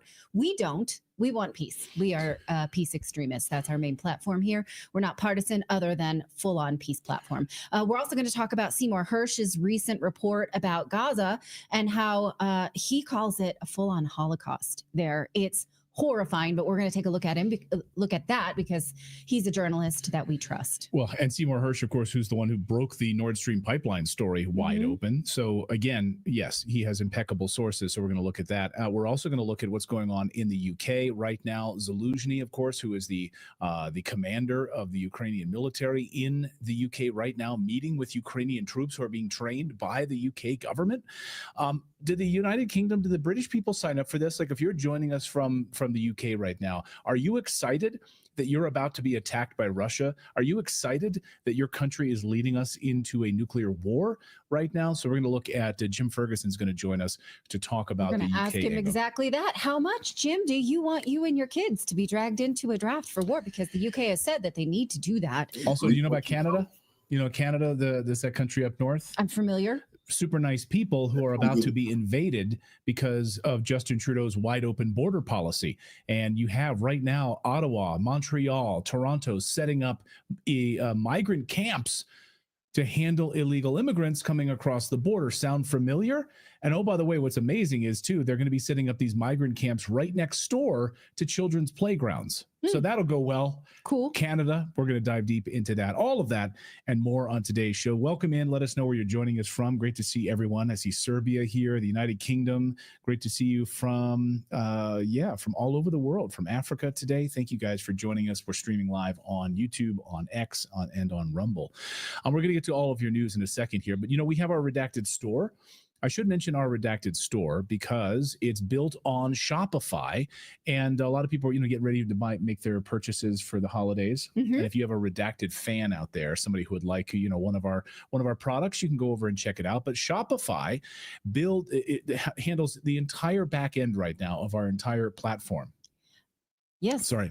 They do, in fact. And if you'd like to launch a store, you can go on Shopify too and build your own store with whatever it is that you have an idea to build, because Shopify will help you launch your product from the idea stage to the I just made $1 million stage. And in between, of course, you need a bang-in website. You need to know how to handle e-commerce. You need to know how to take payments. Shopify can handle all of that, and they support you around the clock as well. So you don't need to learn coding. You don't need to learn to make a website. You can launch everything on Shopify, and they take care of it for you. Right now, you can go to shopify.com/redacted, and you can sign up for a $1 per month trial period. So you can try it out, because of course you see people are willing and ready to shop right now for the holiday season. You need to get your product out there. Show them what you've got, no matter what it is, whether it's friendship bracelets, pottery, whatever it is. The world needs to see your friendship bracelets. I mean, I make a mean friendship bracelet. I just think of my still daughters. do from the fourth grade. Still a thing. I might just launch a friendship bracelet store. Natalie's friendship bracelet store. I would love that. I mean, the world is always better with friendship with bracelets. friends. Yeah, that I make with a safety pin. This. So anyhow, do what you want. Show us what you make on Shopify. Head on over to shopify.com/redacted. Don't make fun. I'm not I didn't see that one coming. That's all. My son, by the way, he's been trying to build a business. He's 14 years old and he wants to learn how to be an entrepreneur. So he's wants to launch a Shopify store. He's been planning. He's been working on this for months now. So, and I'm just sort of stepping back and letting him do all the work and the designs and graphic designs and everything. So anyway, thanks to Shopify. All right, let's get to the news, shall we? Well, ladies and gentlemen, tonight we are confronting a chilling reality, I think, in the United States. Yesterday, when we were covering this, or at least the buildup of this, someone left a comment here on our channel that said, I don't think 90% of the people in the United States understand how severely bad this is for the United States right now. I think you're absolutely right about that. I think most people are just kind of living their lives. They don't realize what these masterminds, these warmongers, these criminals are doing right now in Washington, D.C., leading us into war, the very real possibility that the world is inching closer to nuclear war at this hour. This is not hyperbole or fear-mongering. The fact is, it starts with a stark warning tonight from Russia. A few hours ago, sirens blaring all over Ukraine. Russian strikes coming and people preparing for massive strikes, air raid sirens sounding across Ukraine, including in the capital city. Massive Russian strikes coming. Russia is preparing massive strikes across the entire country. They've already struck, as Colonel McGregor told us yesterday, the western part of the country, knocking out all sorts of electricity grids and power supplies. So you want a cold winter? Because this is about to happen. And the United States doesn't give a rat's ass. Oh, they ain't got to worry about winter at all, full stop. And these people are going to freeze to death this winter, thanks to Antony Blinken, thanks to Jake Sullivan, thanks to the demented President Biden, who's basically conceded power to the deep state in Washington, D.C. And State Department officials today are getting rid of the embassy, are closing the embassy, the United States Embassy, saying, quote, out of an abundance of caution, the embassy will be closed. And embassy employees are being instructed to shelter in place. That's going to work, sheltering in place. When these massive missiles start coming in, sheltering in place, you're going to be fine there inside the embassy. Meanwhile, Russia is preparing for nuclear war, folks. They're not taking this lightly. We are in the United States. People are just still going to Target and living their day, which is fine. Live your life and work your jobs, but make demands of your government to stop this madness. So Russia has started mass producing mobile nuclear bunkers capable of housing dozens and protecting against shockwaves and radiation. So, as we speak, Russia is planning to move citizens into underground nuclear bunkers that they've already built. Let that sink in for a second. Thanks. I reported on that yesterday and brought y'all that information. First person to, I know nobody had heard that. I reported on that yesterday, that Russia would start mass producing mobile nuclear bunkers capable of housing their citizens and preparing their citizens for the Big Bang. And what is the U.S. doing? Not getting us right, not preparing us. They know what they did. But Putin knows what's coming, and he preparing his people for nuclear war. Thanks to warmongers in DC, the Russian government is taking active measures right now to safeguard its people against what it perceives to be an imminent threat of nuclear escalation. Protecting its people. Russia has now begun mass producing mobile nuclear bomb shelters that can protect against shock waves and radiation from a nuclear blast. Take a look. We got any of those? Do we have any of those? I haven't seen any in the United States. Think about this for a second. Why would a global superpower with decades of military strategy and intelligence take such drastic action unless, of course, they believe this threat was real? They're not just doing this for what, shits and giggles? I don't like that saying. That's what my dad used to say from Baltimore. I'm going to do this for shits and giggles. But here's the part that should concern you even more. This isn't happening in a vacuum, folks. The warmongers in D.C. are playing a direct role in escalating tensions right now with reckless abandon. Overnight, the Biden administration doubled down on this plan on Ukraine using long-range weapons to attack deep inside of Russia. This morning, the Biden administration announced a new round of money being sent into Ukraine. Another $275 million for a new funded weapons package being sent to Ukraine. And of course, we know, because Antony Blinken told us a few days ago, that they are going to do everything in their power to get all of this money that they can into Ukraine before Donald Trump assumes office on January 20th. So it's an addiction. He said every available dollar. And I just was wondering where those were during the hurricanes. And during the crime waves we've been having. And I don't know, Maui. Just like, I didn't know there were available dollars. Oh, that's news to me. Well, see, there's available dollars when you fake print them, like the Federal Reserve does in the United States. And we fake print money to support all of these foreign wars because it's an addiction.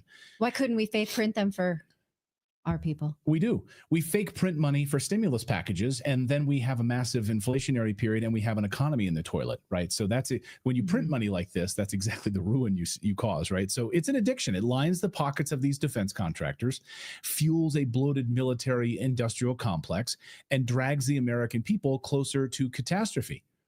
Who's running the show there? As Spirit Walker says, the American people are being dragged into this kicking and screaming. Americans voted overwhelmingly against this. They voted for Trump against this, who warned, and by the way, he was mocked. I don't know, you remember that ABC debate? Oh, when he was the one that brought up nuclear war, and Kamala Harris is like laughing. Yeah. She's like, how dare you talk about nuclear war? And Trump's like, I've been president before. I know what this looks like. We are getting dangerously close to nuclear war, and ABC and Kamala Harris mocked him for it. Right. Yes. So just so you understand, Russia is fast-tracking the development of underground nuclear bunkers to protect its people. Democrats in Washington are doing the exact opposite. They're sending billions of taxpayer dollars overseas to fuel wars that most Americans neither support nor understand. We have zero infrastructure in the United States that could save lives in a critical crisis like this. No fallout shelters, no contingency if Russia, fires missiles into Nashville, Los Angeles, Buffalo, New York City, Los Angeles. Do you guys know where your fallout shelters are? Where you'll be taken care of, where food and supplies will be? No, you don't. Voters voted overwhelmingly for Trump to stop these wars. Meanwhile, back home, our economy is faltering. Even Hillary Clinton today came out and said that Democrats should stop lying to the American people about the economy. They should tell the truth about the economy. Who woke her up? Right. I mean, like, what? Where were you a few weeks ago? So you were literally out there championing Kamala Harris. So now you're telling Democrats to talk about the economy? Literally, their talking point on the campaign was things are better. The jobs numbers are up because they're government jobs. And inflation rate has fallen, although it was increased in October. They didn't have those numbers on the campaign, so they didn't have to talk about it. So they were literally gaslighting to say, you think the economy is bad, but you're wrong, honey. It's not. It's fine. And yeah, you're like fine. She's got the AOC problem. Like, was there no point she could have said this prior to the election? Like, right. Was there a gag order? And stop blaming Trump. Disingenuous. And they want to blame Trump for all their problems in the world. No, you need to blame your own party for all the problems right now in the United States. Don't blame Trump. Trump won because you guys suck. Trump won because maybe they don't really like Trump, whatever. They know that their lives suck right now. They know that they can't pay the bills right now. Anyway, our economy's in ruins. The people are struggling to pay their bills. The basic infrastructure that could save lives in a crisis like this, like fallout shelters or anything like, is non-existent in the United States. We've got some old 1950s bunkers hidden around town where occasionally you'll see a fallout sign, but those things are now turned into like Rotary clubs, you know, Kiwanis clubs and stuff like that. Not up to par for modern thermonuclear war. The bombs that we're now having that we use today, drastically different than they were in the 1940s and 1950s. The government has no plan for us, but Russia is preparing. And also the Biden administration is now violating once again another one of his own policies and okays anti-personnel mines for Ukraine. This happened earlier this morning. So what in the world is happening? Who is running things in the executive branch? All of these things Biden was explicit about, that we will not allow this. We will not allow pedal mines. We absolutely don't want this. This violates international norms. These pedal mines, which Ukraine uses and launches into ethnic Russian areas, like in the Donbass, and little kids go into the park thinking that they're leaves or a toy, and they pick them up and their arms are blown off or killed. Like Ava Bartlett, one of the greatest journalists in the world, has firsthand covered this, and we featured that on our show 2 years ago. And now Biden's okay with this? These are marked as international crimes. Yes. By the international bodies of war. Yeah, they are supposed to not be allowed. We kind of agreed to them, but okay. But okay. And today something's different. Their justification for it is, well, modern mines, they don't last for they don't stay active for decades like old mines used to. So they're not as lethal over time. That's their excuse. I mean, just look on this map. Can you go back to that last image, the one before the pedal mine there, Philip? Yeah, that one. You can see the contested area, right? This is the area that voted overwhelmingly in red to become part of Russia, right? That is Donetsk, of course, and the Donbass down into Crimea. That area, look how heavily mined that is. I mean, these are areas which have, Ukraine is already among the world's most mined countries in the world, according to Human Rights Watch. Mines cover 30% of this area, 30%.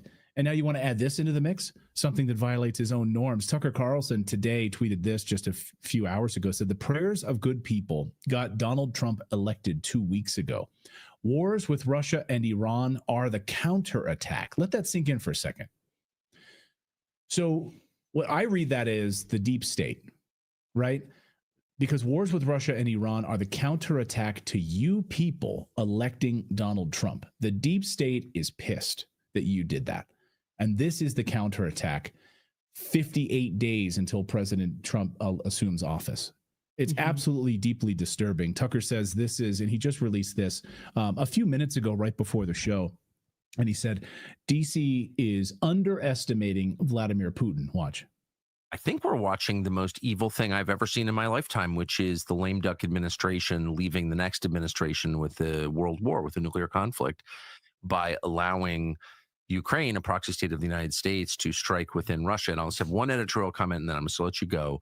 But I think that people in Washington misunderstand Vladimir Putin, and they think he's a monarch with absolute power, which is not true. And Russian politics is complex and it's lively, and Putin is very concerned with his approval rating within Russia. He cannot appear weak. That's a huge threat to him. He feels that, I can confirm. And if he can't hide attacks on him by the United States through Ukraine, either on Moscow or big civilian casualties, I think he will have no choice, in his view, but to launch like a serious response against Ukraine or NATO countries or possibly the United States. So this seems like the most reckless thing that's ever happened in my life. And in mine. It's unbelievable. So we'll be watching this very, very closely. All right, moving on to Gaza. and the Palestinian territories. Seymour Hersh, the journalist who reported that the U.S. blew up the Nord Stream pipeline, among other things he's been right about in the wars in the Middle East for decades, he reports that Israel is planning to occupy both Gaza and the West Bank within weeks. Now, this is the bombshell report that he released today. Here is what he says is happening in the West Bank. He says control all over Gaza and the West Bank is the core demand of the religious right in Israel that now dominates the government, which is true. The right-wing government of Netanyahu and his supporters have always wanted full control of these Palestinian territories, and this is what they're pushing for. It obviously, you guys, has less to do with the hostages. Please do not fool yourself. Less to, think to that do with it. It has nothing. Yes. It has and nothing so, to do with the hostages. But his talking point is that we need to attack Hamas, get our hostages back so that this never happens again. Absolutely not. This has been something that he said for decades, if you've been listening. So back to that screen, please. I'm sorry. He says he interviewed a well-informed Washington official that the Israeli leadership will formally annex the West Bank in the near future. Perhaps, you guys, 2 weeks. So this will become part of Israel then, permanently. Yes, in the hope that this decisive step will end once and for all any talk of a two-state solution. So even though West Bank is not ruled by Gaza, even though it was not originally part of this conflict with Gaza and Hamas, they're taking it as license to continue to plow into the West Bank where illegal settlers have been for decades. And they're just going to say, okay, game's over. It's a rip the Band-Aid type situation because the world's letting them. Here's what he says about Gaza and that it's even worse. He talks about this person today and how he spoke to somebody and it's incredibly difficult for journalists to get in. But here is the report that he condensed and he warns you it's not pleasant reading. I'm going to underline that, but we're going to read it because we're brave enough to look at things we don't want to see. It says the conditions in the north of Gaza are Holocaust conditions. We don't use that word because it has a special place in the Western imagination and heart, but this is a Holocaust in terms of collective punishment and dehumanization and the technical tools. It's a Holocaust 80 years later being done remotely and on people's bodies. He says a missile is dropped in a densely populated civilian area, tents mostly, and then you have drones coming in after to pick off people one by one. So think about that. You didn't get killed by the bombs, the drones come in after. This is absolutely dystopic fiction. That's reality. He says we didn't have the drones in World War II, but we do now. And the logic is pretty much the same. Of course, he says this was the plan all along, which we have documentation of. We don't have to guess. Last year, when Al Jazeera reported that an Israeli real estate company was advertising shorefront homes in Gaza, it was called misinformation, but now we see this happening. This was reported in December of 2023, and at the time was called fake news, but now we see it happening more and more. We see real estate conferences on the border where people are actively picking out their territory. I don't think anyone can call this fake news. And again, according to Hersh, this plan is coming together just like this, that the Israelis have built roads and bypass roads and corridors in the north of Gaza, and they're starting to nicely connect all with each other, as you can see when you look at the satellite images. The Israelis always said they were going to do this, and those living in Palestinians in Gaza will either be exterminated en masse, or as they are now, or they will be pushed south where they are humiliated and stripped and tortured and have to endure unbearable conditions. This guy or girl, we don't know who it is, and he says anyone I speak to recently who came from the north to the south describes the horrid condition of having their children taken away from them.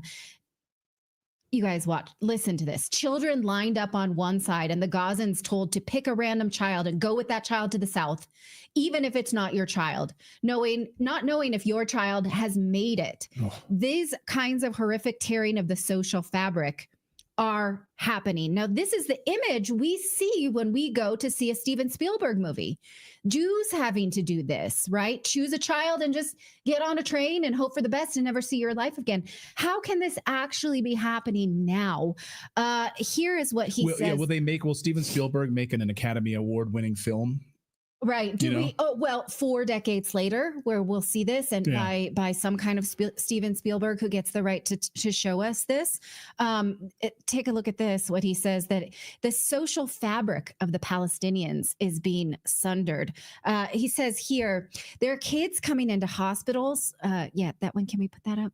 Do you have control, Philip? Or have we missed it? Thank you. Sorry, Kids my bad. come. Oh, that's okay. I don't want you to think that this is coming from me. It absolutely isn't. I want you to see it for yourself. I think we all need to look at this with our two eyes, if we can. There are kids coming into hospitals from stab wounds from uncles and fathers because they ate too much. So this is how a family becomes dehumanized, caught rape coming in from within the community because they're suffering. People are being tortured to the fact that there now is a dog-eat-dog world. I mean, it's a breaking of the social fabric after a year of hellish nightmare. So what then about the U.S. response?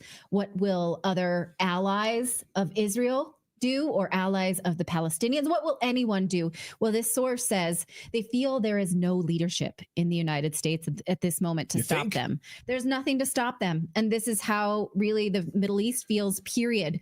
There will be a new phase, and suddenly the world's attention will go away from Gaza and Lebanon, and everyone will be talking about the annexation of the West Bank in a month or two. So, okay, you guys, it's November 2024. In January, we're going to refer to this, but no, weeks actually, in just a few weeks. And we'll see, do we care now about the West Bank? We've sort of cared about it. Recall that Airbnb had taken settlers' homes off of the West Bank when they realized, like, oh, maybe we shouldn't have occupied territory on the West Bank that's been stolen. And then they put it back on with a disclaimer, right? And so can you imagine going on Airbnb, like you're trying to book a home in the West Bank and you're like, oh, so I see this home that we were thinking about going on vacation was taken from somebody. Yeah. Is that in the Airbnb disclaimer? You can see it, right? Okay, go ahead, Philip. I also feel that like that last image we had up where they said that they feel there's no leadership in the United States. I mean, I think it's if that's what they feel, I wonder if they're aware of how much worse it is that the leadership in the United States is actively working against them, actively supplying the people perpetrating these atrocities on them, and they're lining up to invest in the place where they used to live that they've now been kicked out of. I mean, that's the leadership in the United States. Well, I think that the them that we're talking about here is actually Israel, that Israel feels there's no one to stop them.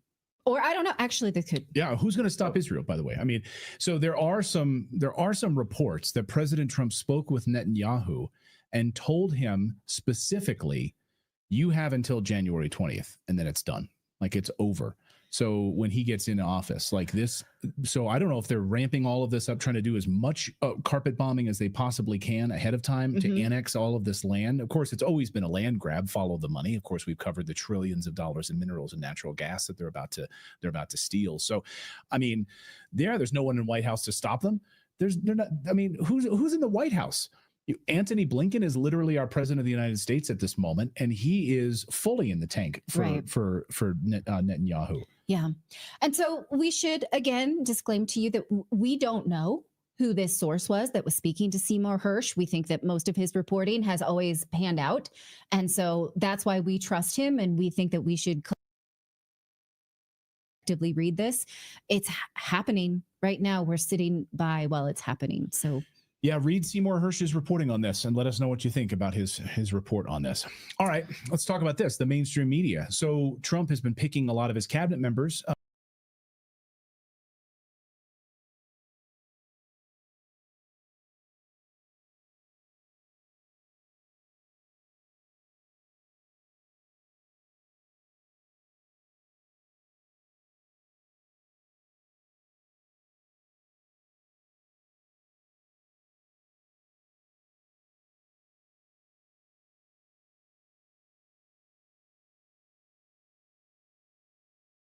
There is a certain symbolism in the fact that it was our British colleagues who preside over the Security Council this month who pushed through today's meeting, timing it to coincide with the fact that 1,000 days have passed since the Ukrainian crisis entered the hot phase. We have once again had an excellent opportunity to see for ourselves that for you and your colleagues, this is nothing more than a flashy media opportunity to vilify Russia and hang on at those hackneyed labels that were predictably abundant in the speeches of Western members of the Council. And in your country, in Great Britain, Russophobia has long been elevated to the rank of state policy, long before February 2022. Let me remind you that, in preparing for today's meeting, you have missed another media opportunity that is much more important in the context of the Ukrainian crisis than the date you have chosen. Last Friday, November 15th, exactly 950 days passed since the visit of former British Prime Minister Boris Johnson to Kiev, when, as we all know for sure today, he dissuaded the head of the Kiev regime from signing the peace agreement with Russia initialed in Istanbul, which would have stopped the military actions. We were very close to it at the time. As a gesture of goodwill, Russia even withdrew its troops from northern Ukraine, in particular, from the immediate vicinity of Kiev.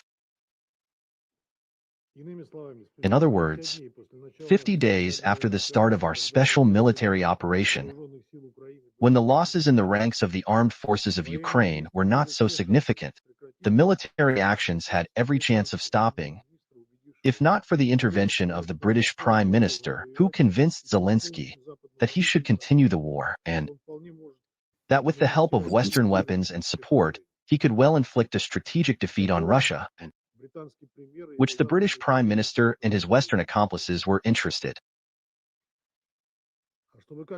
And in order to somehow explain such a turn of events for the Ukrainian and world public, with the direct involvement of the British special services and the media, an absolutely monstrous provocation was concocted in the city of Bucha, where, after the withdrawal of the Russian army, corpses of people were brought and laid out on the streets, the origin and real cause of death of which no one has bothered to explain to us, despite our repeated requests. In general, turns out that Great Britain pushed the Kiev regime towards inevitable defeat, provoking its choice in favor of continuing the confrontation with Russia. I think that the residents of Ukraine will not forget for a long time that it is precisely due to these actions of your country that this state is in a terrible economic state today. It has lost most of its army and military equipment, and it has also lost at least 4 regions, in addition to Crimea, which left Ukraine back in 2014. Ukrainians have not wanted to fight for a long time. The Ukrainian army forgot about volunteers 2 years ago. And the Kiev regime, having closed the exit of men from the country, today catches draft evaders on the streets, including with the use of firearms, and throws them into a senseless meat grinder with practically no preparation.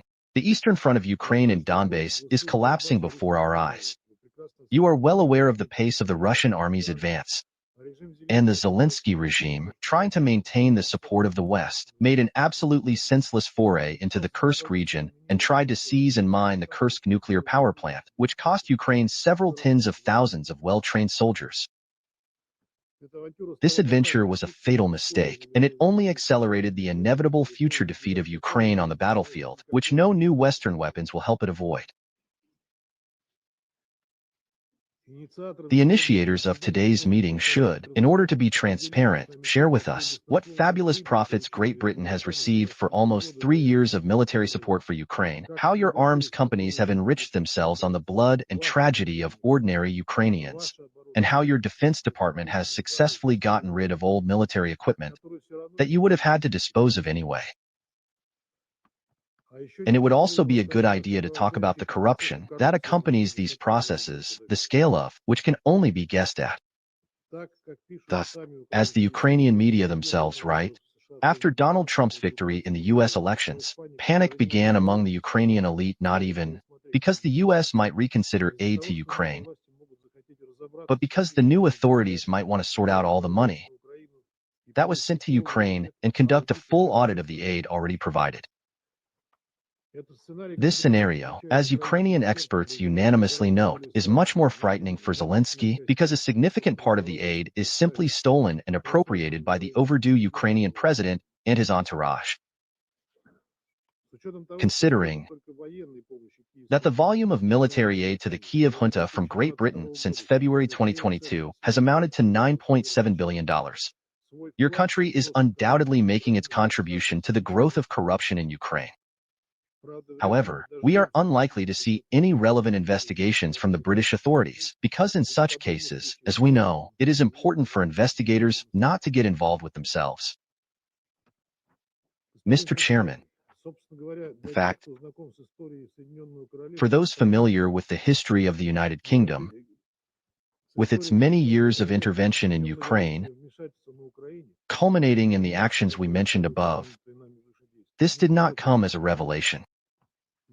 After all, Great Britain has been pitting neighbors against each other, sowing discord between states and peoples, and then supporting some of them against others, with rapture and expertise for centuries. All your former colonies can tell you about this in vivid detail. By the way, of the current 193 UN members, only 22 states can boast that Great Britain has never invaded their territory or fought with them. Our country is no exception here. The last such invasion was the British intervention after the revolutionary events of 1917, when various predators and vultures tried to tear Russia to pieces. But we survived, we got through it, we got stronger, and now we are forced to fight against a new indirect intervention by NATO members fighting against Russia and Ukraine, including Great Britain. This is how one can perceive not only the ongoing pumping of weapons and intelligence into the Kiev regime, but also the presence of British instructors and mercenaries, hundreds of whom have already been eliminated, as well as attempts by British specialists to localize the production of drones, missiles, and unmanned boats in Ukraine. We understand that even in the 21st century, it is difficult for Great Britain to leave Ukraine and Russia alone, because the genes of those colonizers who have been committing outrages in Asia, Africa, and Europe for centuries are still present. We all know that the British Empire cruelly and cynically suppressed the resistance of its colonies for 250 years. It resorted to forced assimilation and racial discrimination, forgetting about simple human values and the rights of the peoples under its control. It was the peaceful population of the colonized countries that paid with their lives and freedom for the imperial ambitions of the metropolis. It is enough to recall at least the ethnic cleansing in Ireland, when out of more than 1.5 million people, only 850,000 remained after the British conquest. And during the Second Boer War at the turn of the 19th and 20th centuries, it was the British who first invented concentration camps and drove the civilian population into them so that they would not help the Boer army. How many people died then is unknown, because the British did not consider the indigenous population of Africa as equals, and they generally did not document losses among Africans, although it is known that in Kenya, after the Mau Mau uprising, the British carried out mass repressions, killing about 300,000 representatives of this people, and another 1.5 million people were driven into camps and turned into slaves. And in India, which suffered enormous damage during the period of British rule, only 15 to 29 million people became victims of the famine provoked by Great Britain. The consequences of the actions of the former colonizers are still felt in the modern world. And although colonial empires are formally a thing of... What you listen to is the Russian ambassador, permanent ambassador to the Security Council, in there slapping Britain around. Like, who the hell do you think you are? We know your dirty history. You don't got long on this earth, but just reminding people and just getting on the record. You see, as he's speaking, they type, they document, just going into the records, the historical records, that it was a country named Britain that done all these terrible things to people until it finally wrote a check that his ass definitely can't cash and cross Russia. Of the past, their old methods, this pressure, manipulation, and interference in sovereign affairs continue to be used by them in new forms. Britain is not only no exception here, but rather a trendsetter. And to this day, experiencing phantom pains for an empire on which the sun never set, nostalgic for lost world domination, it uses blackmail and sanctions together with its Franco-Saxon allies. It is engaged in the overthrow of unwanted governments through color revolutions, one of the victims of which in 2014 was Ukraine. We are saying all this because you do not have and cannot have any moral right to accuse and reproach our country for anything, which has set itself the task of getting rid of the nationalist and neo-Nazi hornets nest on our borders that you have nurtured. until the threats from it, including the absorption of Ukraine by NATO, are eliminated, until discrimination against the Russian-speaking population based on language, faith, history ceases, until Ukraine stops whitewashing and glorifying Hitler's accomplices, our special operation will continue. Its goals will be realized in any case, diplomatically or militarily, regardless of any peaceful plans and schemes developed in the West in the interests of saving the entertainer Zelensky and his clique, and regardless of the militaristic frenzy of the Democratic administration, which, having lost the presidential election with a bang and lost the trust of most of its own population, is issuing, according to media reports, suicidal permits to the Zelensky regime to use long-range weapons to strike deep into Russian territory.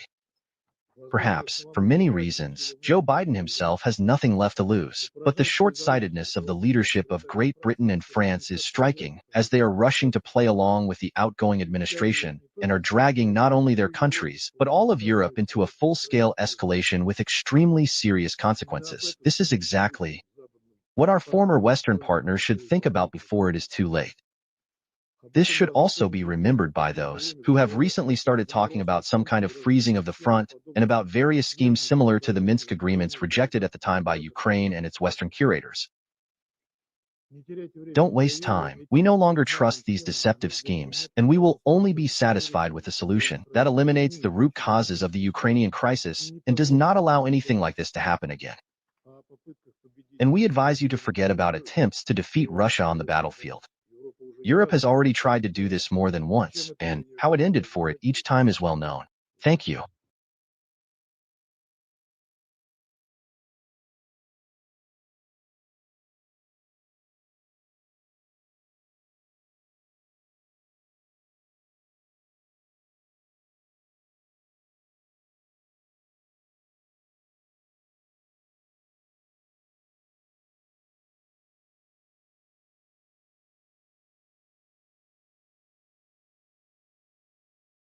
Are certainly big news.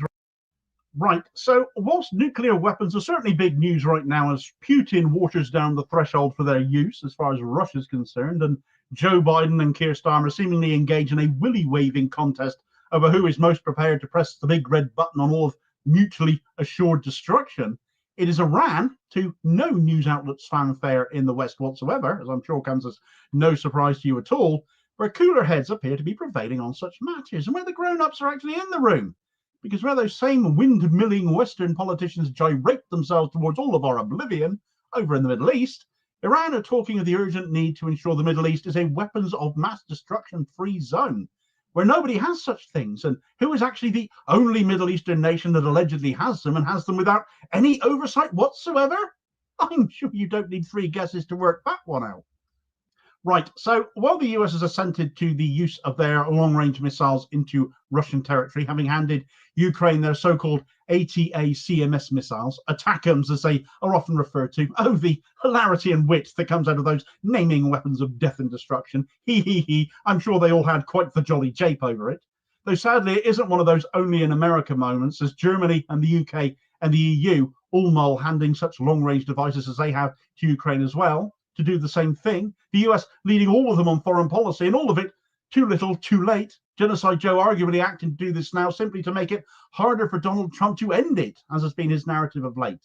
Though what he says and what he does may well be two different things. Breaking news also has it that the UK has actually assented to the use of their Storm Shadow missiles being used in Russia by Ukraine, and apparently that has now already happened. So, well, we're all waiting to see what that means for us here in the UK now. But all in all, for the sake of keeping warfare going, Biden and others have pushed us all closer to mutually assured destruction. The narrative now turning to one of nuclear weaponry, as Russia apparently lowers its threshold by which it would consider their use. And of course, the West sees that as an act of aggression against them. But it's not to events in Russia and Ukraine that I'm turning to here. I've covered NATO's eastward expansionism and the threat Russia considers that previously, the part of the story that never gets told so much when we look at the Russia and Ukraine situation, because that ramps matters up to where we are today in no uncertain terms and no insignificant part, where the so-called leaders of the free world consider wiping the world out should any of them be stupid enough to ever launch one of these massively destructive, completely pointless nuclear devices. And if you think like me on this front regarding nuclear weapons, then it is something we do appear to actually share with Iran as well, who have a fatwa in place regarding nuclear weapons, all despite the claims by those same willy wavers right now that they are evil and they are bound to be developing them, even as Iran opens itself up to the UN to potentially see its nuclear work, which they have always claimed is towards nuclear energy and nuclear power, to safeguarding and checks and showing itself to be an open and transparent state on these matters at least. Compared to those in the West running around talking up nuclear warfare, though, that's not a high bar, I will admit, but equally I doubt you'll have heard anything about this story and what essentially is a clever diplomatic attack on Israel by Iran, along with those propping Israel up, also happening to be the same people largely propping Ukraine up, no coincidence, siding with the oppressed in one instance and the oppressor in the other. The world can see the hypocrisy, and you're winning no brownie points because of it. If the USA were winning some brownie points, Donald Trump wouldn't be about to re-enter the White House, would he? Yet still nobody in the West appears to be learning from that. Enough of them, though. What is Iran up to then, Damo? Well, this move by Iran has come out of the 5th session of the Conference on the Establishment of a Middle East Zone Free of Nuclear Weapons and Other Weapons of Mass Destruction. It's not a catchy title for a conference, guys, though there is certainly no mistaking it for what it actually intends.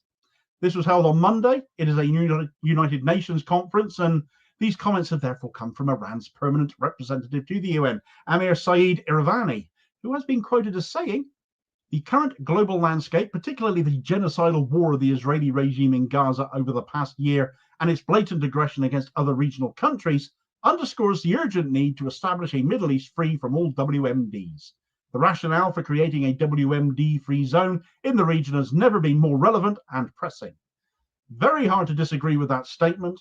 We've all seen what Israel has been doing for the last year, certainly after all, not just in Gaza, but other regional nations too, Iraq, Iran, Yemen, Syria, the West Bank, as well as Gaza. Though, of course, their aggression goes back long before that in the occupied Palestinian territories, goes back so far that you'll perhaps be even more surprised to learn that this idea of a WMD-free zone in the Middle East has been an idea floated and opposed by Israel since 1974, and it was put forward by Iran then as well.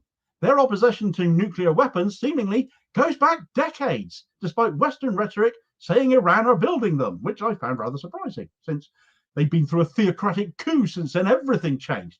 But the opposition to nuclear weaponry seemingly hasn't. It shows us that opposition to WMDs isn't even anything new.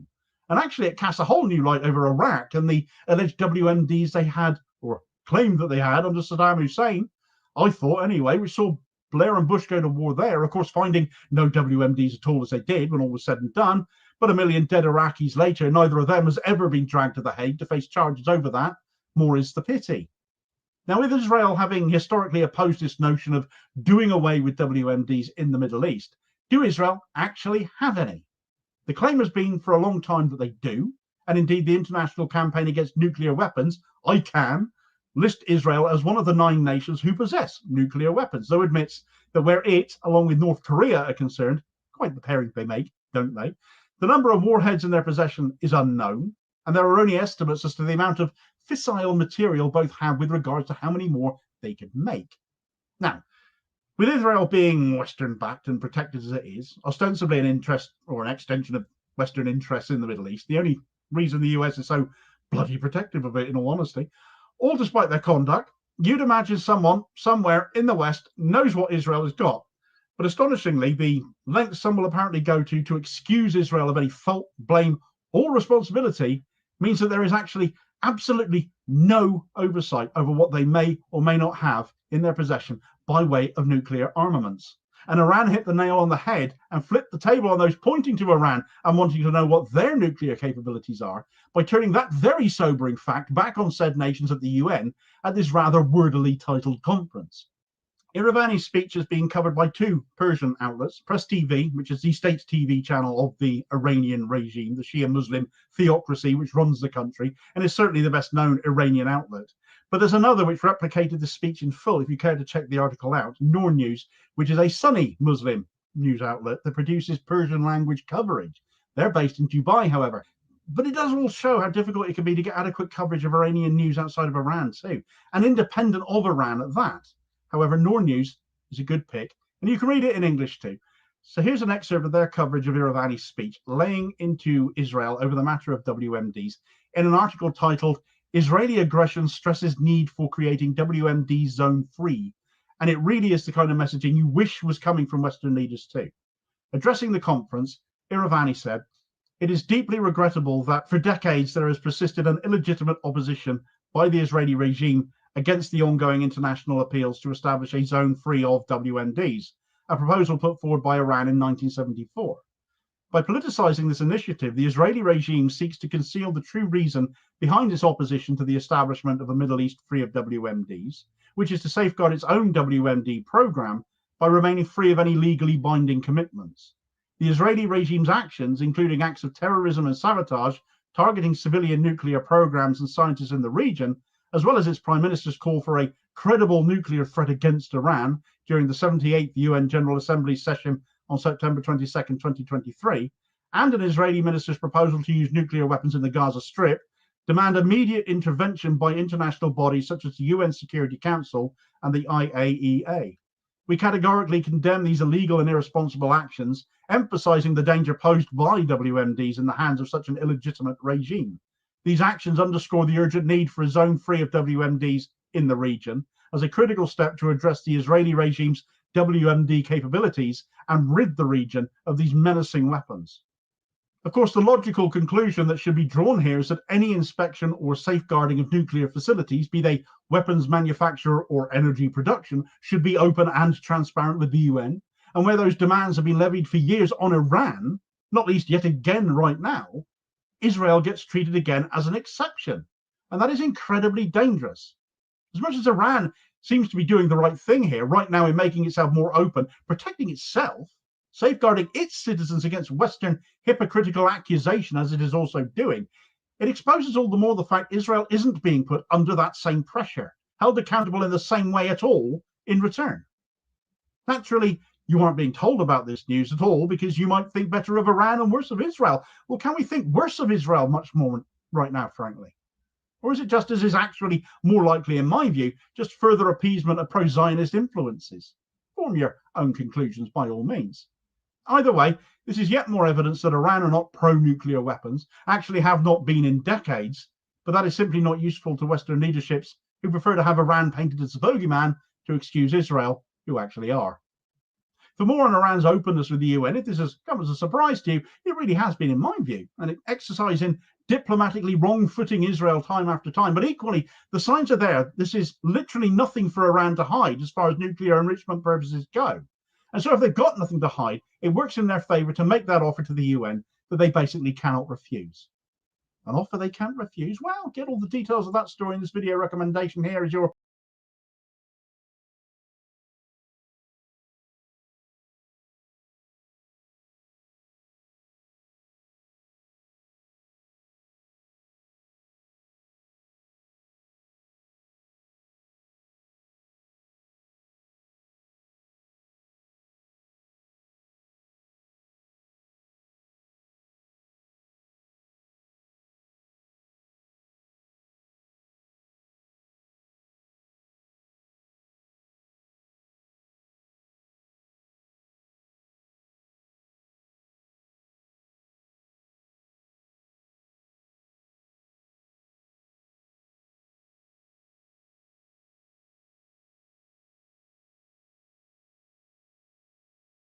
All right.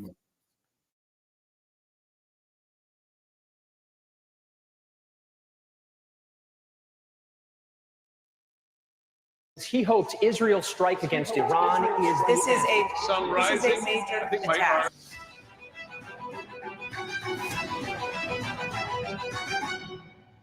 Do you know that on the 26th of October 2024, Israel declared war on Iran? This meant that Israel, with the support from the United States, would try everything to bleed Iran to death, from direct missile attacks to targeting Iran's proxies.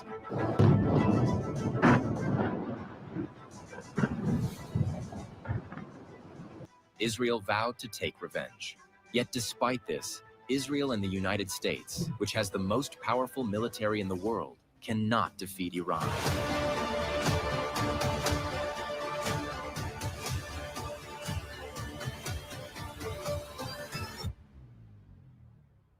This raises the possibility that Iran might be spending more on its military and defense. Compared to the US military expenditure of $820 billion in 2023, Iran only spent $10 billion. That's 82 times less. The United States spent twice the GDP of Iran every year on its military and defense alone. Not only that, but the United States has put some of the stringent sanctions on Iran, even restricting other countries from buying oil from Iran. All this was to force Iran to stop its nuclear program and surrender. But this has done no harm to Iran. This brings an important question. How does Iran manage to remain unharmed and act like a gangster, doing whatever it wants to, despite having one of the smallest defense budgets and military? And how is it unbeatable even if the United States and Israel have used everything against it? Since the start of the Israel-Hamas war, geopolitical analysts knew Iran would become a target sooner or later. And on October 26, 2024, the world witnessed the Middle East plunge into chaos once again as Israel made a bold and unprecedented move. Yes, it declared open war on Iran. Within hours, the skies over Tehran erupted in flashes of light as Israeli jets launched targeted airstrikes on key Iranian military installations.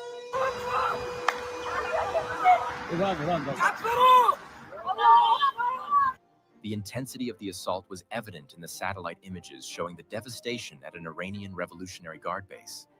Many believed Israel was making the last move to end the conflict. Yet those with deeper knowledge about Iran knew it was the start. If Israel thought it could intimidate Tehran, it was sorely mistaken. That's because by nightfall, Iran retaliated with a wave of missiles, striking deep into Israeli territory. It was a dramatic escalation that left the world watching. On the surface, it seems that Israel should have the upper hand. After all, it is supported by the United States, whose military might is unmatched on the global stage. Israel itself has a GDP of $510 billion, in addition to the United States GDP of $27 trillion.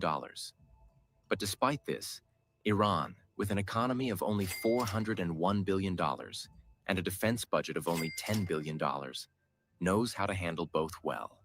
Well, the answer lies in understanding Iran's defiance, strategy, and historical resilience. This is not just about military strength or economic clout. It's about a nation that has turned adversity into a strategic asset, becoming a thorn in the side of global superpowers. To really understand why Iran is so formidable, we need to rewind to 1979. The Iranian Revolution was not just a change of leadership. It was a seismic shift that created a ripple effect across the Middle East. The Shah of Iran, a pro-Western ruler backed by the US, was ousted after months of nationwide protests. Ayatollah Khomeini rose to power, vowing to rid Iran of foreign influence. The revolution was followed by a dramatic incident that set the tone for decades of hostility. It was the storming of the US embassy in Tehran. 52 American diplomats were taken hostage for 444 days, in a move that stunned the world and enraged Washington. The US hit back hard. It froze $12 billion in Iranian assets and imposed severe economic sanctions. American corporations like IBM, General Electric, and PepsiCo pulled out, and the US stopped buying Iranian oil. For most countries, such crippling sanctions would have been devastating. But for Iran, it did not matter. In comparison, for Venezuela, facing similar sanctions today has meant economic collapse and widespread poverty. Yet Iran was different. It didn't just survive. It adapted and even thrived. Fast forward to 2024, and despite facing sanctions for nearly half a century, Iran continues to defy its enemies. It has managed to sustain its nuclear program, fund proxy militias across the Middle East, and even sell weapons to Russia for the Ukraine war. The sanctions that crippled other nations only pushed Iran to become more self-reliant. That's because Iran's geography and its strategic alliances help it handle any dilemma quite strategically. You should understand that geography plays an important role when it comes to how a nation will act and react in the international world. For example, the United States has two oceans on its two sides, which act as natural barriers while it has borders with Canada at its north, which is hard to cross due to harsh winter conditions. In the south, it has borders with Mexico, the only place it needs to secure, while other sides are protected by natural barriers. Therefore, the US knows no matter what, no country can bring war to it. But the case is different for countries like Poland, which became a target in both world wars because it is not secured by any natural barriers. Here's a reminder to please like and share the video and subscribe to our channel to watch more videos on Africa's geopolitics, economy, and changing landscape. Let's continue now. In this respect, Iran is not just a country, it's a natural fortress. To the north, it is shielded by the Caspian Sea and the Alborz Mountains. To the west, the Zagros Mountains form an imposing barrier that has protected Iran for centuries. During the Iran-Iraq War in the 1980s, Saddam Hussein's forces, despite being backed by the US and Saudi Arabia, were unable to breach these mountains. For 8 long years, Iraq was stuck in a grueling conflict that drained its resources. On the Eastern Front, Iran is safeguarded by vast deserts that make an invasion nearly impossible. But perhaps the most strategic asset Iran controls is the Strait of Hormuz. This narrow passageway is vital for global oil shipments, with nearly a fifth of the world's oil supply passing through it. By controlling this choke point, Iran holds the power to disrupt the global economy, giving it leverage against any potential aggressor. Beyond its geographical advantages, Iran has perfected the art of asymmetric warfare. Instead of relying solely on its conventional forces, Iran has built a vast network of proxies which include militias and groups like Hezbollah in Lebanon and the Houthis in Yemen. These forces act as extensions of Iran's military reach, capable of striking its enemies without direct involvement from Tehran. It's a strategic move that has become Iran's secret weapon, enabling it to destabilize its adversaries while maintaining a layer of plausible deniability. Iran's approach to proxy warfare can be broken down into 3 key steps. First, it identifies groups that share its animosity towards common enemies, particularly Israel and the United States. These aren't just mercenaries. They are ideologically driven fighters who see Iran as a defender against Western imperialism. Once these alliances are formed, Iran provides these groups with advanced weaponry, including missiles, drones, and rocket launchers, and offers extensive training to turn them into effective military forces. Finally, Iran supports these proxies financially, ensuring they have the resources to sustain their operations. This support has allowed groups like Hezbollah to not only fight, but also gain significant political influence, as seen in Lebanon, where Hezbollah now plays a major role in the government. Therefore, when Israel launched its airstrikes in late October 2024, it did so knowing full well that any escalation could trigger retaliatory strikes from Hezbollah. Instead of wreaking havoc on Iran, Israel was forced to launch airstrikes that could act as a face-saving tactic. It was just to show that Israel could attack Iran. On a deeper level, the strikes were precisely planned so they don't incur harm that crosses the threshold and attracts Iran's serious anger. That's because Israel knew if Iran was directly attacked and destruction resulted, Iran would ignite a regional destruction that would be nearly impossible to contain using its proxies. But Iran's military strategy doesn't stop with its proxies. Over the years, Iran has developed a vast arsenal of affordable yet highly effective missiles and drones. These aren't just defensive tools, they are weapons of intimidation. Iran's drones can strike targets deep within enemy territory, while its missiles can target ships in the Persian Gulf and US military bases in the region. The West is particularly concerned about Iran's ability to quickly produce and deploy these weapons. By distributing this technology to its proxies, Iran has extended its reach far beyond its own borders. The recent missile attacks on Israeli cities by the Houthis show how far Iran's influence has spread. Furthermore, despite facing relentless pressure, Iran has continued to push forward with its nuclear ambitions. The world watched anxiously as Tehran enriched uranium beyond agreed limits. The US and its allies have tried everything, like sanctions, cyber attacks, and diplomatic isolation.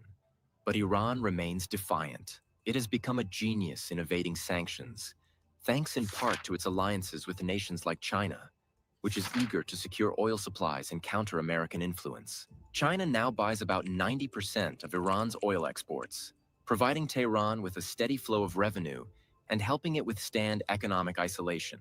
Additionally, Iran uses techniques like wire stripping to bypass banking restrictions. For instance, Iranian businesses transfer money to local banks, which then make payments using foreign accounts in places like London, effectively disguising the origin of the funds.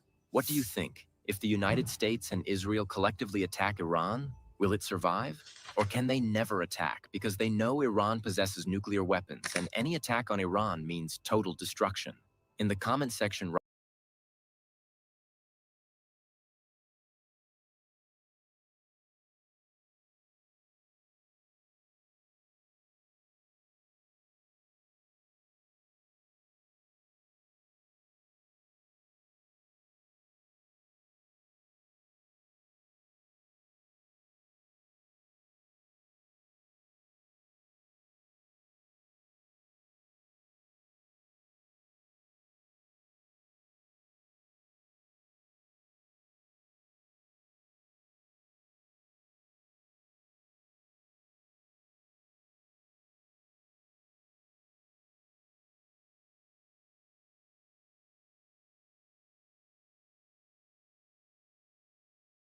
a vain attempt to reverse course on this war between Russia and Ukraine, trying desperately to do anything at all to change the dynamics.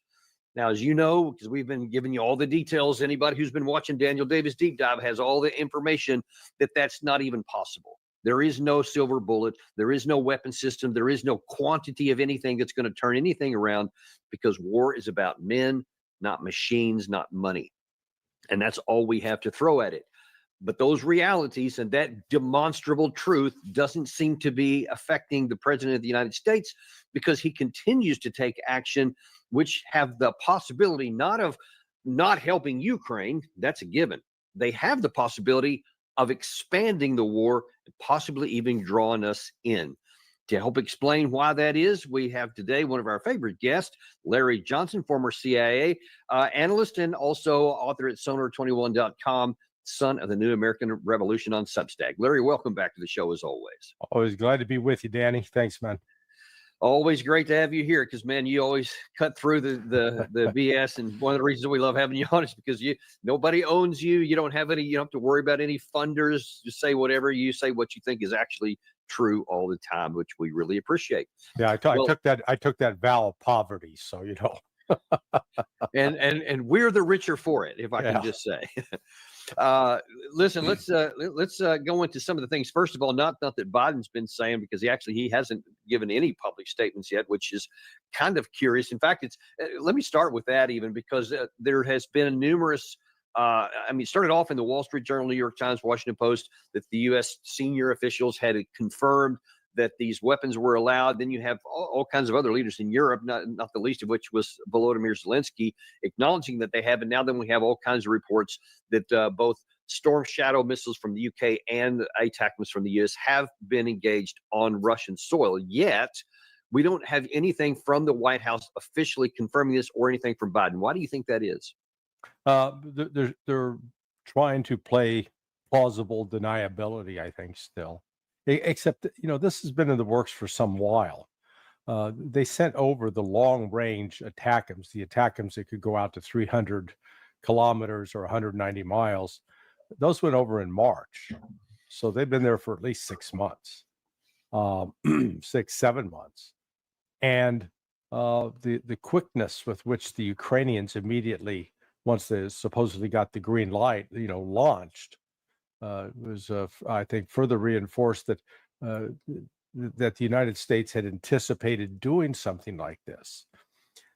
The question comes back to why, because it's not accomplishing anything militarily, and every time that Ukraine fires an ATACMS missile, that's one less that they're going to have going forward.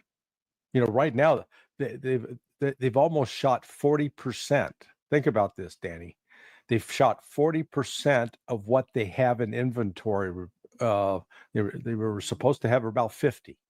They've shot 18. That works out to about 36%. And that's in 2 days. And now let me ask this, because I think this is a critical question. How many of those 18 have hit their targets? None. Maybe one. The Russians claimed that they dinged one, but it fell and it caught some things on fire, but it was no big deal. But out of 12, 11 out of 12 get brought down. This is turning out to be a great advertisement for Russian air defense.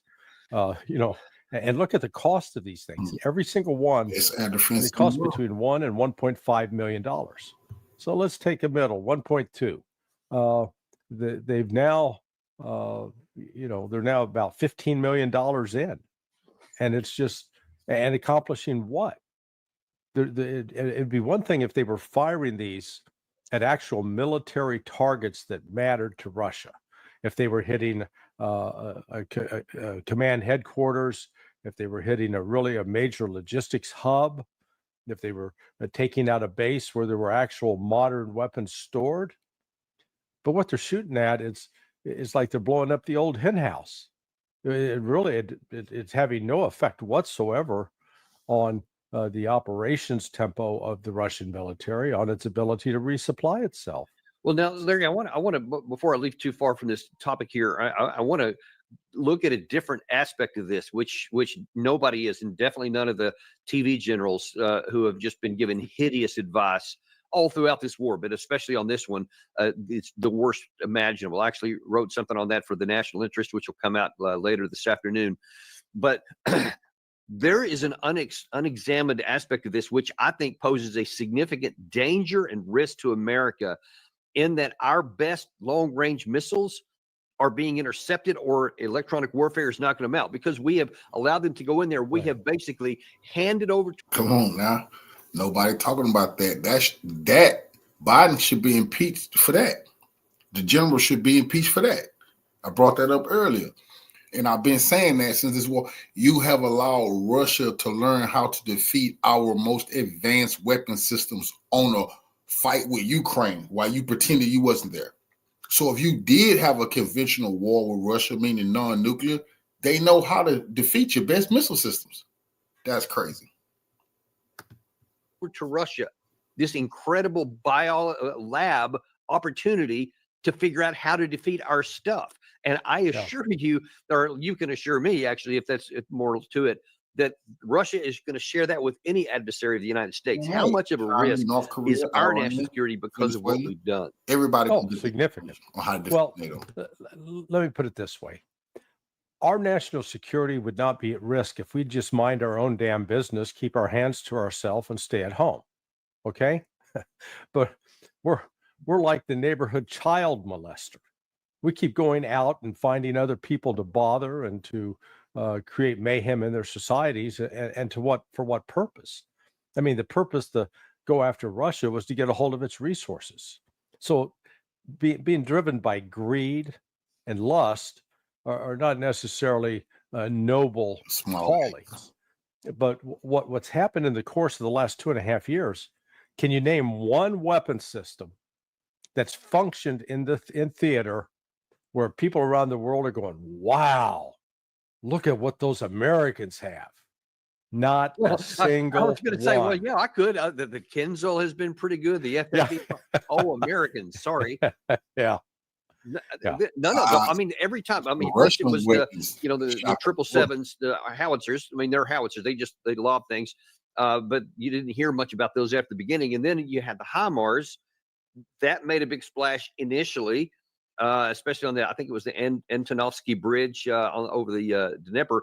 And then all of a sudden you didn't hear anything about them, and haven't for now, like what, a year and a half or something like that. ATACMS had a couple of splashes at first. And now then the only thing we hear about them is when the missiles don't find the target. Right.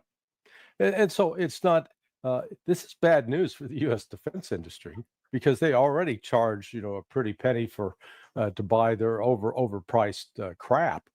But other countries are looking and say, hey, what really works? Patriot missile battery? Hey, even if you buy one, you're not necessarily, hey, we'll sell you this battery. Man, it's great when you can launch it. How about the missiles? Oh, well, we don't have those in inventory right now. They'll be ready in 2 or 3 years.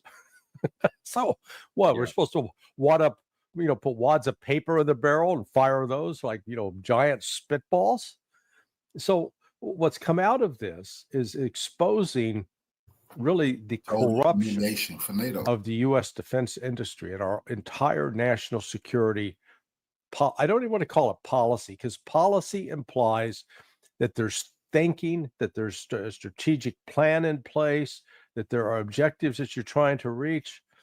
No, this is This is just we're like the organ grinder with the organ grinder monkey, man. We're just cranking the machine to get the monkey to dance. And in the process, what we've done is created the most expensive military in the world, which has proven to be the least effective. And we don't want to come to grips with that. Yeah, I mean, what we have is great if we're going against, insurgents in Iraq, or a Taliban that has no air force, military infrastructure, or anything else in the Taliban and Afghanistan. Yeah, we'll win those tactical battles all day long, though we couldn't win the war strategically. And now that if we have to fight a peer, wow!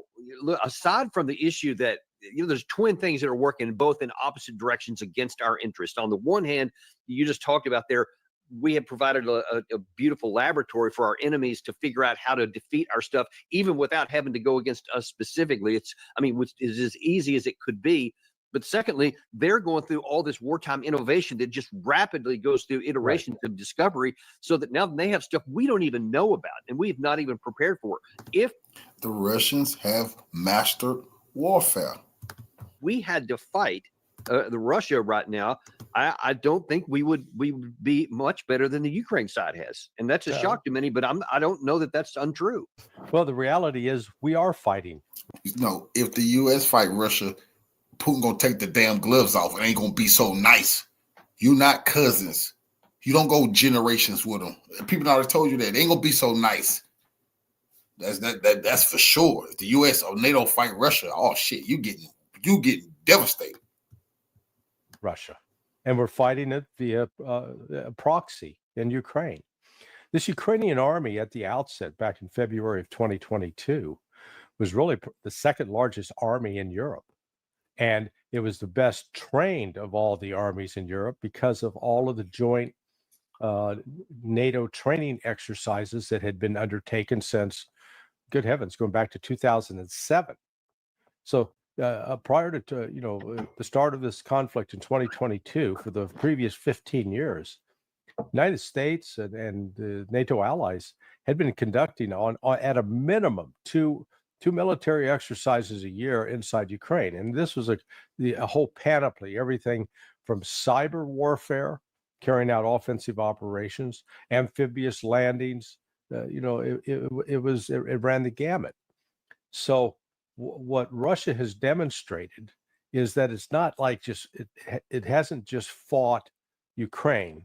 Ukraine has been dependent upon the supply line, the line of communication from NATO, from the United States, the financial support it has received from both Europe and the United States, the supply of tanks, armored personnel carriers, mortars, artillery shells, but then more importantly, radar and ISR information, intelligence, surveillance, and reconnaissance.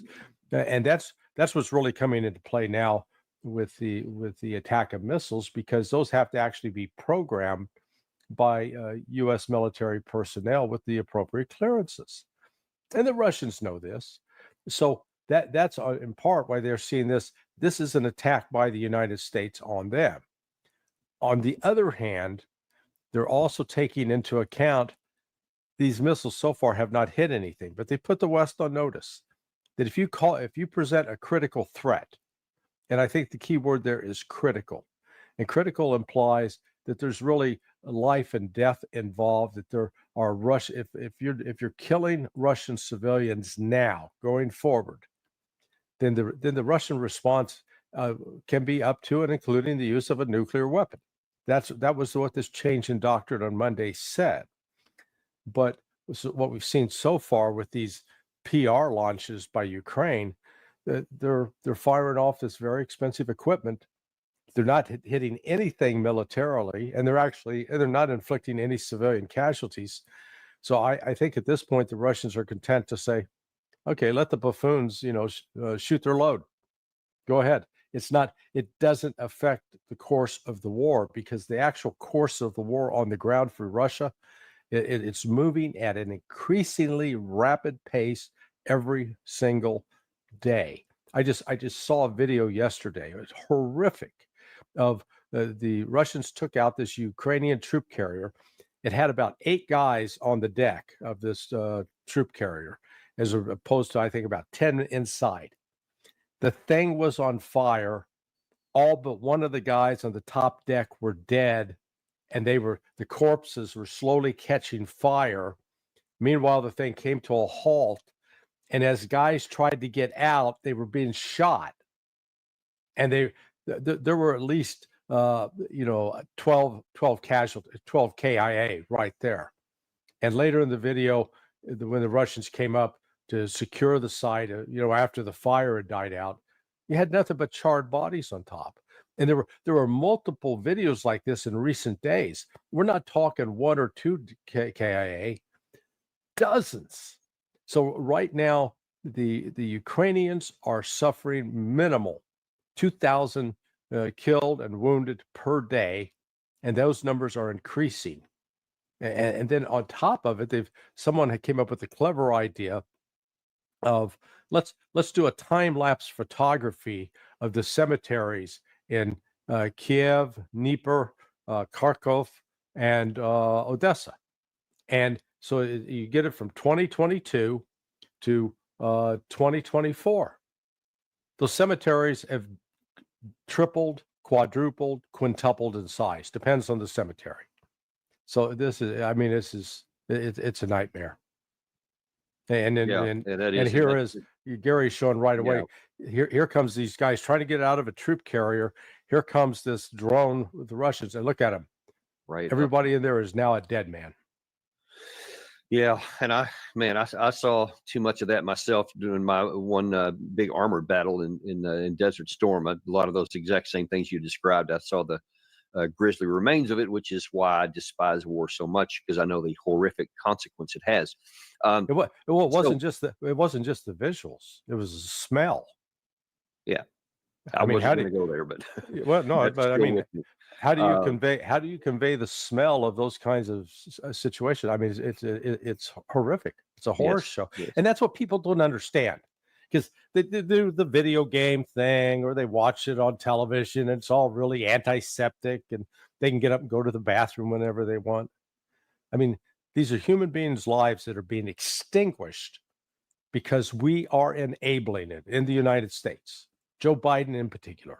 And the crew around and he has an accomplice in this, and that is in the form of Volodymyr Zelensky, who is the happy accomplice and the enabler of all these things on the ground. And to his credit, Trey Yingst of Fox News went and interviewed Zelensky, and actually one of the few guys I've ever seen that actually asked him some hard questions. Watch this.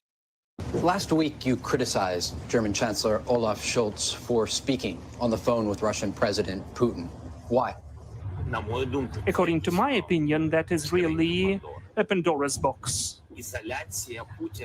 Putin's isolation is also the pressure against him.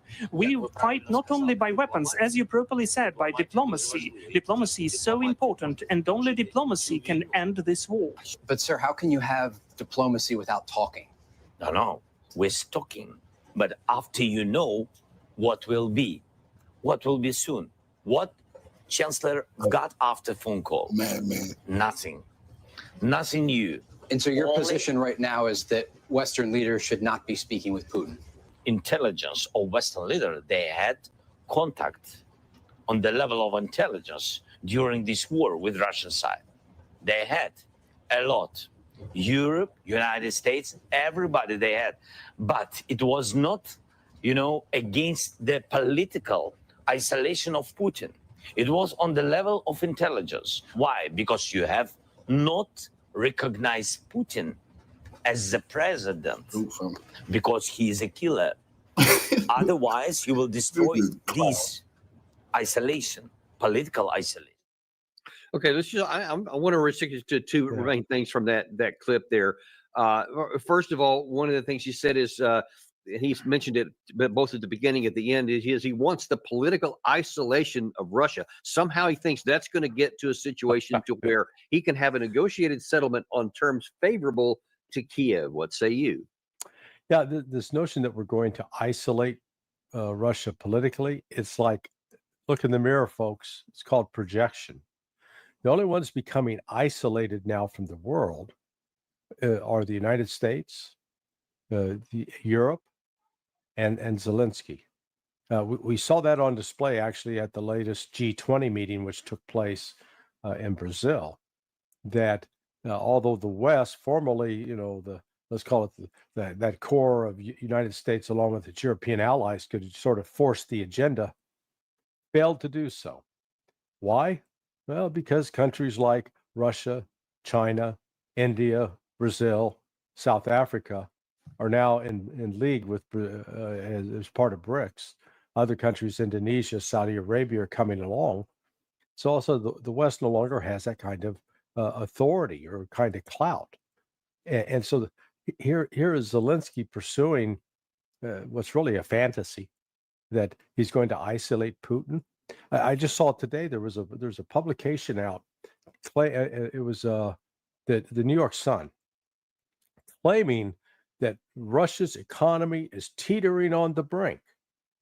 Apparently, they didn't talk to the International Monetary Fund because the International Monetary Fund yesterday released a report saying, hey, the Russian economy is a lot stronger than we thought. It's now the fourth largest in the world. Think about that. Russia's got the fourth largest economy, exceeded only by China, the United States, and India. It's blown past the United Kingdom, Germany, all of Europe. And this was the World Bank had earlier come out and claimed that Russia was number 4 by virtue of purchasing power parity.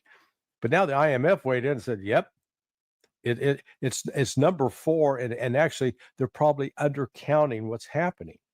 So instead of this weakening Russia and putting its economy in dire straits, the only ones whose economies are in dire straits are Germany and the United Kingdom. And what are they doing? They're taking money from their own people. They're in England, they're cutting the fuel, the money allocated so people could heat their homes, to send it to Ukraine.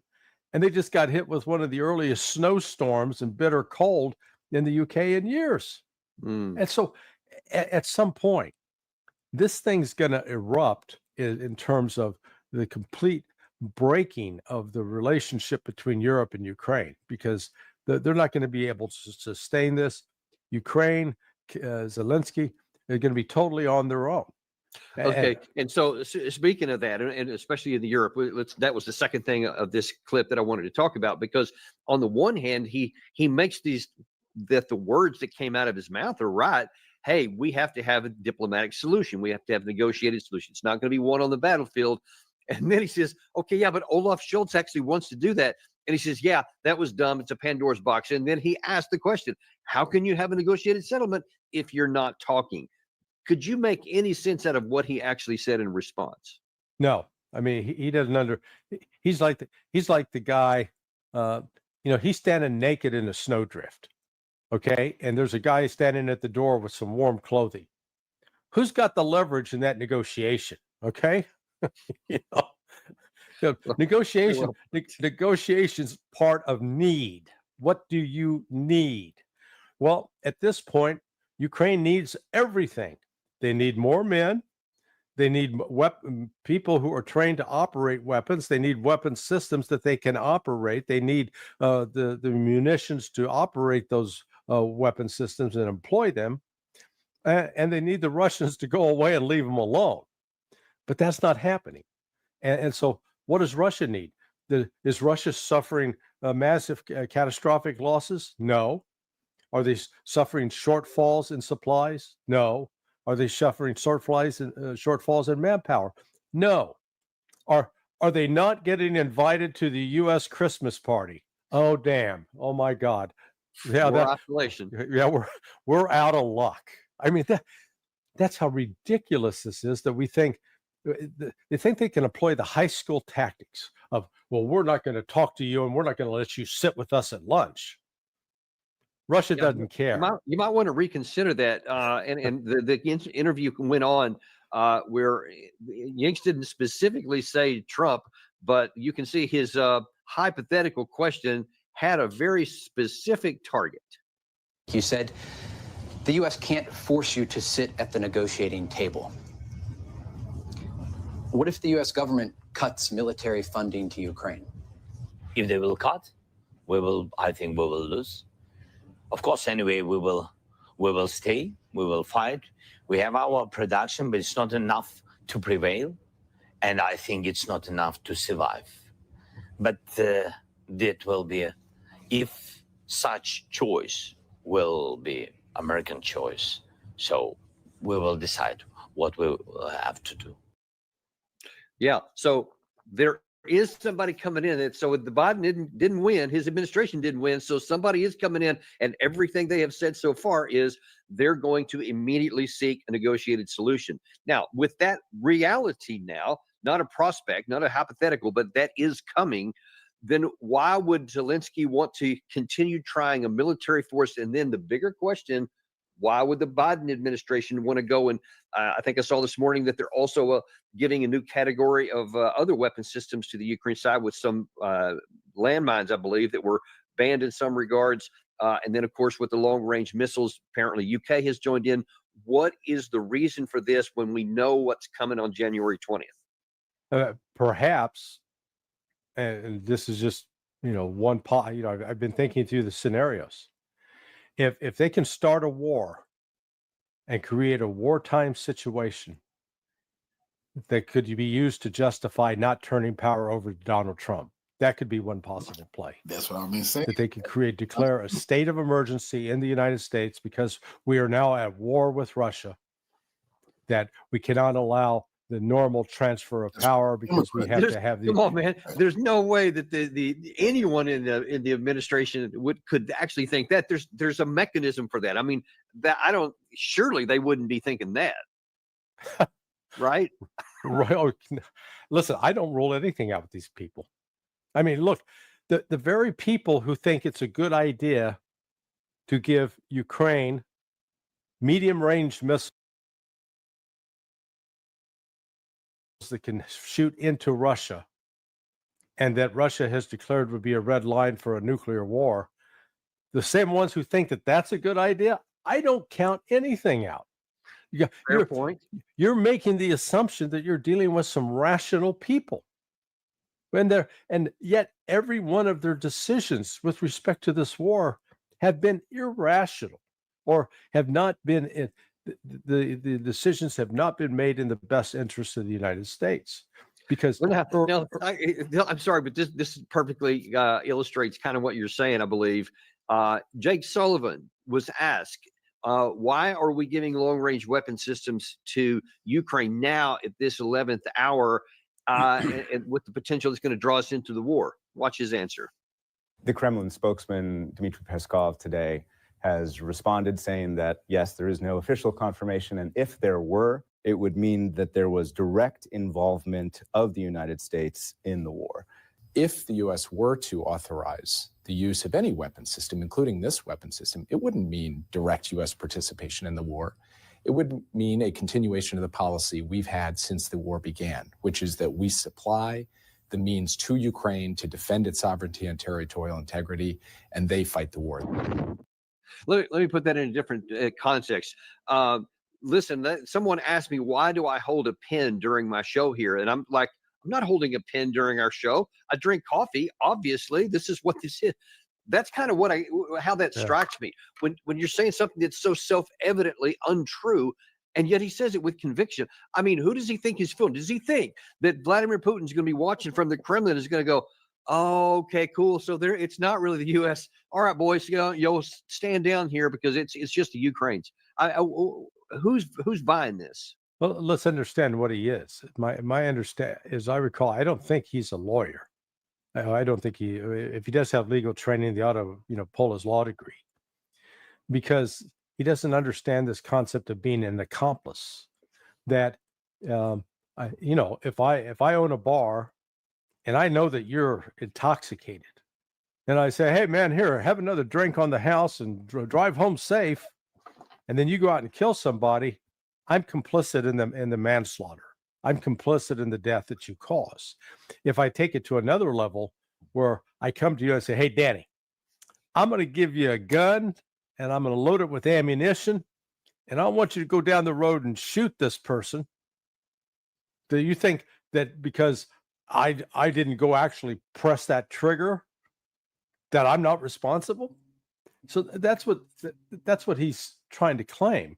The reality is the United States has been complicit in this war since the outset. And I'm talking about going back to 2014. We were the ones who were behind the Maidan coup. We have provided annual military training for the Ukrainians, and the enemy in those, the bad guy, the villain, is always Russia. So we've been training and encouraging the Ukrainians to fight Russia for 15 years. And then to step back and say, well, gee, we're not responsible for this. It's absurd.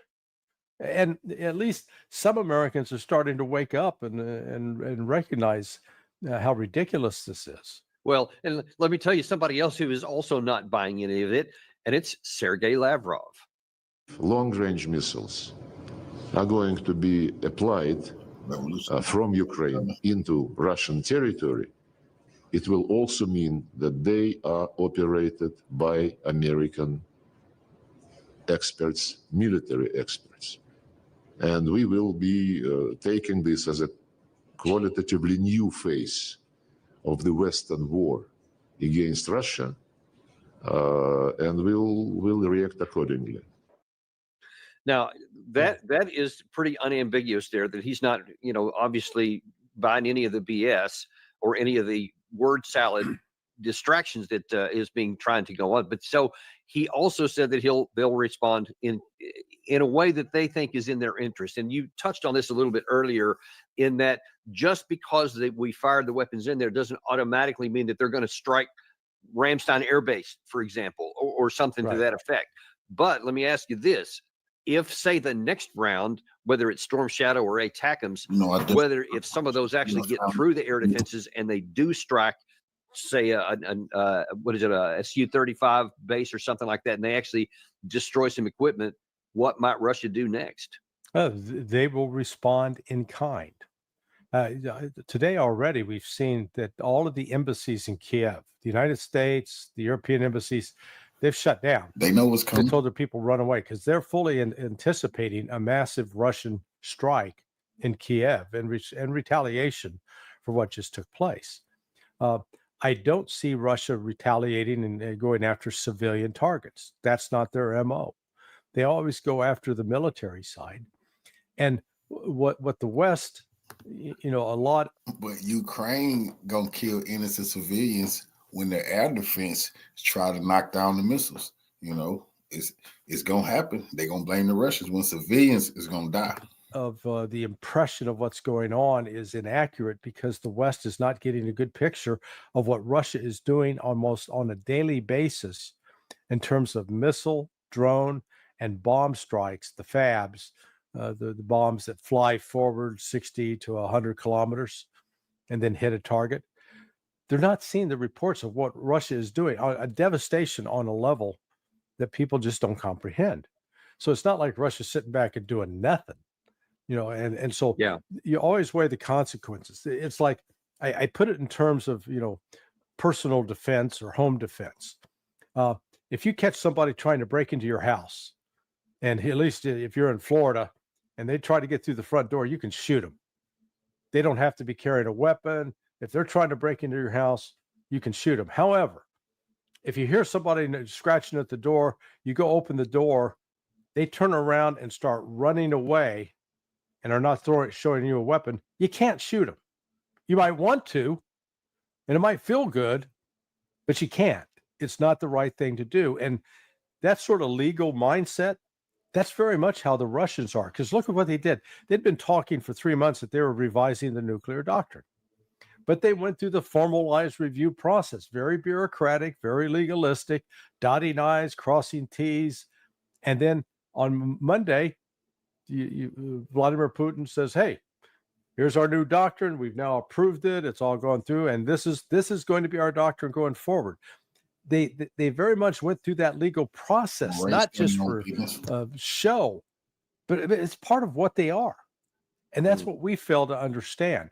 They take this legalistic theory, this concept of international legal order, very seriously. And what they keep coming up against is the United States only uses it when it's convenient for us. We don't enforce it universally, and it's applied sort of on the friends and family basis. You know, if you're friends and family, you don't have to abide by it. Everybody else gets punished. Russia's not that way. So what they're looking at is, did this actually cause significant harm? And if we don't stop it, or is it going to cause additional harm? And in that case, they will strike back and strike back hard. And listen, in the last few minutes we have here, I'm going to play something to somebody who seems oblivious to this, and it's another one of the TV generals, General Jack Keane, who seems to like ignore everything that you just said, all the logic, all the rational thoughts you just said, and he's saying, "Okay, cool, Biden, I'm glad you authorized this, but how about a little bit more?" This is a step in the right direction. We've got to give Ukraine more leverage and also push Putin into those negotiations, and certainly releasing the long-range missiles to be able to attack inside of Russia, where Russia's been attacking all these since the war began, into Ukraine, makes compelling sense. Also, the Brits and the French are going to be able to do the same. The problem is they're restricting it just to the Kursk area, and that doesn't make any sense. It's another paralysis on a part of the administration, taking the knee to the threat of nuclear weapons. Can you imagine Putin's going to use a nuclear weapon now in the next couple of months before the Trump administration comes in? Does that make any sense to anybody in the world? Okay, first of all, this mocking of any risk of nuclear escalation is by itself. He should be kicked off the air and not allowed to spout any of his comments. But I want to focus in on one of the other things he says. This will force Putin into negotiations. Please comment on that, if you would. Yeah, well, I go back to the naked man and the snowdrift. You got to have some leverage if you're going to go into negotiations. We don't have. Let's say we had 10,000 Attack-M missiles and could pour those 10,000 Attack-M missiles into Ukraine, and that Ukraine could fire off 500 a day. Under those circumstances, Russia would start feeling some pain. But then Russia is not a passive bystander in this. They also get a say. And what Putin said on Monday is, you know, if we face that kind of threat, we're going to go nuclear. And we'll use the nukes against Ukraine. We'll use them against Europe, and we'll use them against the United States. And candidly, neither the United States or Europe, even though they have nuclear weapons, and I know when I say this, it's controversial and a lot of people will argue about it. But I genuinely believe that Russia's in a position that it could use nukes and not be destroyed, because it has air defense systems capable of defeating at least a significant number of the ballistic missiles that would be fired in retaliation by the West. And so when you've got that as sort of an edge, and they've actually been able to test it now in combat. It's not theoretical, because they've been able to detect, shoot down a variety of these missiles, the Attack-Ms, the HIMARS, the Storm Shadows, the Taurus. So, you know, Russia's not dealing with theoretical possibilities. It's dealing with the real world. And that's what's so puzzling, that, you know, Keene's not an ignorant man. He's not unread. He did have some education, but to say things that are just so abjectly stupid and then to double down on them is puzzling, because it's not taking into account what's actually happened over the last 2.5 years. We don't have to imagine it. And people like Keene will say, well, yeah, look, the Russians haven't been able to do X, Y, and Z in 2.5 years. Hey, dude, we were in Afghanistan for 18 years, and we couldn't beat a bunch of goat herders that were carrying AK-47s. So just shut up. You know, until you've established the standard, you've got no business to talk. Yeah, well, listen, I'm going to have to leave it there. I'm actually have a phone call that's coming in from someone that I have to take this for. Okay.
US approves Ukraine. They're not calling it a retreat. They're not calling it a defeat. They call it a reverse, which means that the Ukrainians are advancing even when they're losing. They're just advancing backwards. This is how they spin words. They have to do all sorts of mental gymnastics in order to sell this bullshit to the masses. Hello, my friends, and welcome back to the channel. Today is Wednesday, November the 20th, and we have another major escalation on the part of the West. The United States, Britain, and France, they've given Ukraine the permission to now use Storm Shadow and Scalp missiles in order to strike into Russia. Without any further ado, let's get down to it because we have many articles that I want to discuss today. This one comes from Ukrainska Pravda. US approves Ukraine's use of long-range Storm Shadow missiles, says The Times. UK officials have stated that the United States has granted Ukraine permission to use Storm Shadow missiles for strike on Russia. The turning point came when Russia deployed soldiers from North Korea to fight in the war. No, the turning point came when you guys realized that you're doomed. That's when the turning point came, when you realized that you cannot win this conflict and you're desperate for an escalation, hoping that Russia would react and will give you the sort of reaction that you're waiting for so you can justify NATO intervention into war. That was the turning point. The North Korean story is nothing but a pretext, a cheap one. You can actually see right through it. Initially, the US withheld approval for Ukraine to use its technology in Storm Shadow missiles for strike on Russia, citing concerns over potential escalation of the conflict. Yes, and in the end they said, well, what the hell? If we've given them so much so far, let's just add this to the list. In fact, nuclear war, maybe it's not that bad, is it? These people, they're so irresponsible, it just pains me to even write the garbage that they put out. Depending on the variant, Scalp Storm Shadow missiles have a range between 270 and 560 kilometers. Again, that's not that much for a country like Russia who has 11 time zones. However, that's not the point. The point is that the West is desperate to get the reaction out of Russia. Speaking of that reaction, I think they will receive it today. We're going to get into that in a minute. On Tuesday morning, Keir Starmer began to soften his stance, hinting that it was only a matter of time before Ukraine could use Storm Shadow missiles to strike Russian territory. He's putting it as if it was Father Time or Mother Nature who gave Ukraine that permission. He's saying it was only a matter of time until Ukraine got the permission. No, it was only a matter of time until you, out of desperation, gave Ukraine that permission. Stand up and justify your decision or support it. But don't just say it was only a matter of time until it happened. It didn't just happen. You make it happen. Quote, we must ensure Ukraine has what it needs for as long as it needs to win this war. To win this war. But I'm not going to go into operational matters because there's only one winner if I do that. And that is Putin, Starmer said. No, Mr. Starmer, the reason you don't go into operational matters is because you have no clue what you're doing. And speaking of Ukraine winning the war, Mr. Starmer, do you honestly believe that? Do you honestly believe it? Maybe he does, my friends. Maybe I shouldn't even be surprised. Because if we look at the past few leaders that the United Kingdom has had, well, take a look. Boris Johnson, Liz Truss, Rishi Sunak, Keir Starmer, maybe we should believe them. Maybe that's exactly what they think. Anyway, my friends, let's move on to this story. And this is another narrative gymnastics twist type of story.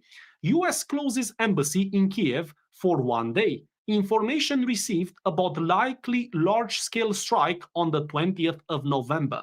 The United States has decided to close its embassy in Kiev on the 20th of November after receiving information about the threat of a major Russian strike on this day. Quote, the US Embassy in Kiev has received specific information of a potential significant air attack on the 20th of November. Out of an abundance of caution, the embassy will be closed and embassy employees are being instructed to shelter in place. US citizens are advised to be prepared to immediately shelter in the event an air alert is announced. It wasn't just the United States Embassy, it was also the Italian Embassy, the Spanish, the Greek. They've all done the same. Why? Well, it's because of their stupid decision to allow Ukraine to use all of these long-range missiles, and now they're expecting a Russian response. As much as Vladimir Putin tried his best to be patient and not respond to these people's escalation, at some point, I think even he realizes he probably needs to send a response for optics, if not for something else. And this is why the Americans are now starting to realize that actions will have consequences. But let me show you this article. It's also about the same topic, but I want to show you how narratives will be spinned around. This is from the New Voice of Ukraine. Embassies in Kiev close amid missile threat. 4 foreign embassies in Kiev closed their doors to visitors on Wednesday, November the 20th, following warnings from the United States about the serious risk of a large-scale Russian missile strike on Ukraine. No, it wasn't closing their doors to visitors. They've closed for everybody. But this is how they twist the narrative. But at least this article gives us more information about what the Ukrainians are expecting today to happen. Listen to this. Andriy Kovalenko, head of the National Security and Defense Council's Center for Countering Disinformation, commented on the US Embassy's warning. He noted that Russia has amassed a large stockpile of missiles for another massive attack on Ukraine. Ukraine's Navy reported Wednesday morning that the aggressor state has 6 warships in the Black Sea armed with up to 23 caliber cruise missiles. In all fairness, those 6 Russian warships, armed to the teeth, they have been in the Black Sea for a few weeks and nothing has happened.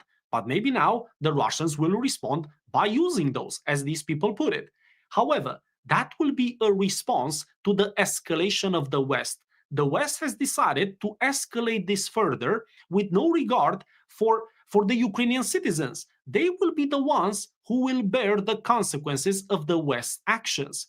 But you see, make no mistake, these are the same people, the Western media, the Ukrainian media. In a few days, they will tell you that the Russians, they're so bad because they've attacked X number of targets and X number of civilians have been injured or worse. But that's the result of the West escalation. They should keep the Ukrainian people in a higher regard. And they should fear of the consequence, but they don't.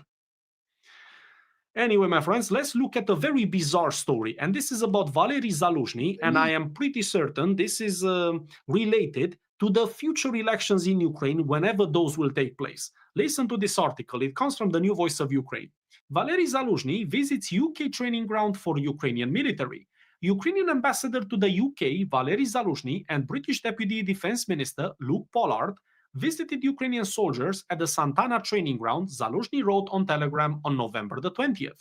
Quote, the training program run by the UK and its partners is crucial for preparing our defenders for complex tasks on the front line, Zaluzhny wrote, praising the soldiers' determination. So far so good, right? Nothing out of the ordinary. Is the Ukrainian ambassador visiting his own soldiers on the training ground. Nothing to worry about.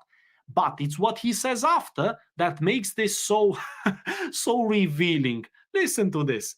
He added that the goal is to create a new generation of leaders who will reshape Ukraine's governance and business culture over the next 20 years. Well, hold on a second, Mr. Zaluzhny. I thought you said in your previous quote that those soldiers are being prepared for the battlefield. But the battlefield has nothing to do with the governance or with the business culture. But you see, this is a clear indication that Mr. Zaluzhny is now focusing on the political aspect, the governance aspect.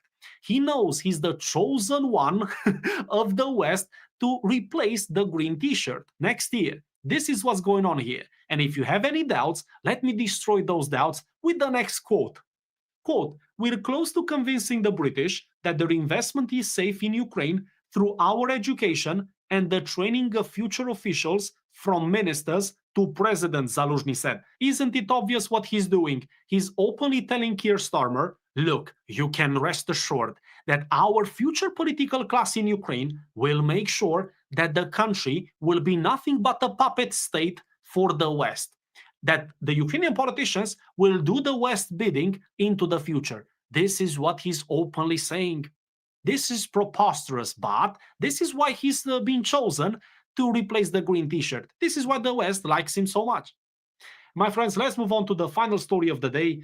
This is, well, I would say it's funny, if not so tragic. It's published by the New Voice of Ukraine, and basically their experts have come up with 3 scenarios regarding the front lines for 2025. Listen to these scenarios. By the way, the first one is somewhat accurate. Analysts predict slow progress and uncertainty on Ukraine's front lines in 2025. The most likely scenario on the front line assumes that another year will pass without a counteroffensive by the Ukrainian army, and that the Russians, in turn, will advance in the east more slowly than they are now. I somewhat agree to this scenario because I don't see Ukraine being capable of mounting a counteroffensive, not in 2025, not ever. The part that I don't agree with is with the fact that they're saying that Russia will still advance in the east, but slower. Why slower? You see, Ukraine has a manpower problem. They're losing soldiers faster than they can recruit them. Russia, on the other hand, is at the exact opposite. They've reached their peak in terms of recruiting, training, and then deploying to the front lines. If anything, it's only going to be faster and faster. At best, Ukraine, or at best of what Ukraine can hope for, is for the situation to be as it is now, as in the rate of the Russian progress, because I think it's sincerely going to be a lot worse in 2025. Now, this is the first scenario, and like I said, I somewhat agree with this. But look at the second scenario. This is where the comedy kicks in. Ukraine Defense Forces will enter the new year fighting for Pokrovsk and gradually depleting the Russian North troop grouping in Kharkiv Oblast. Within 6 months, this grouping will lose its combat capability and eventually retreat to Russian territory. However, the reverse process may occur in Russia's Kursk Oblast. They're not calling it a retreat, they're not calling it a defeat, they call it a reverse, which means that the Ukrainians are advancing even when they're losing. They're just advancing backwards. This is how they spin words. They have to do all sorts of mental gymnastics in order to sell this bullshit to the masses. This is what they do. For them, it's all about the narrative. It's all about how you can put those words together to mean something else. And now listen to the third scenario. This is not a realistic one, by the way, but this is what they dream of. This is their dream scenario. Listen to this. This scenario assumes that the Ukrainian military will have permission to strike deep into Russian territory. Well, they've got that. But military aid will not significantly increase. Meanwhile, US President-elect Donald Trump, along with EU representatives, will initiate a protracted settlement process where the Kremlin will propose freezing hostilities in exchange for preferences such as lifting some sanctions, restricting Ukrainian forces' actions, and promising territorial concessions. Trump will gradually become disillusioned with his peace initiatives due to Putin's intransigence and will start leaning towards a forceful solution, providing substantial aid to the Ukrainian army. This scenario is only possible in these people's fantasies. But my friends, the reason I decided to show you this paragraph is because there's something very important in it. It gives away what the Ukrainians really want. They want Donald Trump to lose patience with Vladimir Putin. But there's only one problem. They can't afford to, for 2 reasons. One, Vladimir Putin is the leader of Russia. He's not the leader of Iraq. And the second reason is he's very reasonable, actually. I am certain that if the West was to put out a serious peace proposal to Vladimir Putin, under the conditions that he stated that are non-negotiable, he would seriously consider it. You don't need to lose patience with him. It's enough to talk to him. But this is wishful thinking on the part of the Ukrainians. My friends, just to conclude the video, I cannot say that I am surprised that the West has given Ukraine the permission to use Scalp and Storm Shadow missiles. It was only a matter of time until their desperation got the best of them. Also, I think it's worth paying attention to the political dynamics between Valery Zaluzhny and Volodymyr Zelensky, because I think that's one of the moves that the West keeps close in case they need to get rid of the green t-shirt. Valery Zaluzhny is the backup option. My friends, let me know what you guys think in the comments down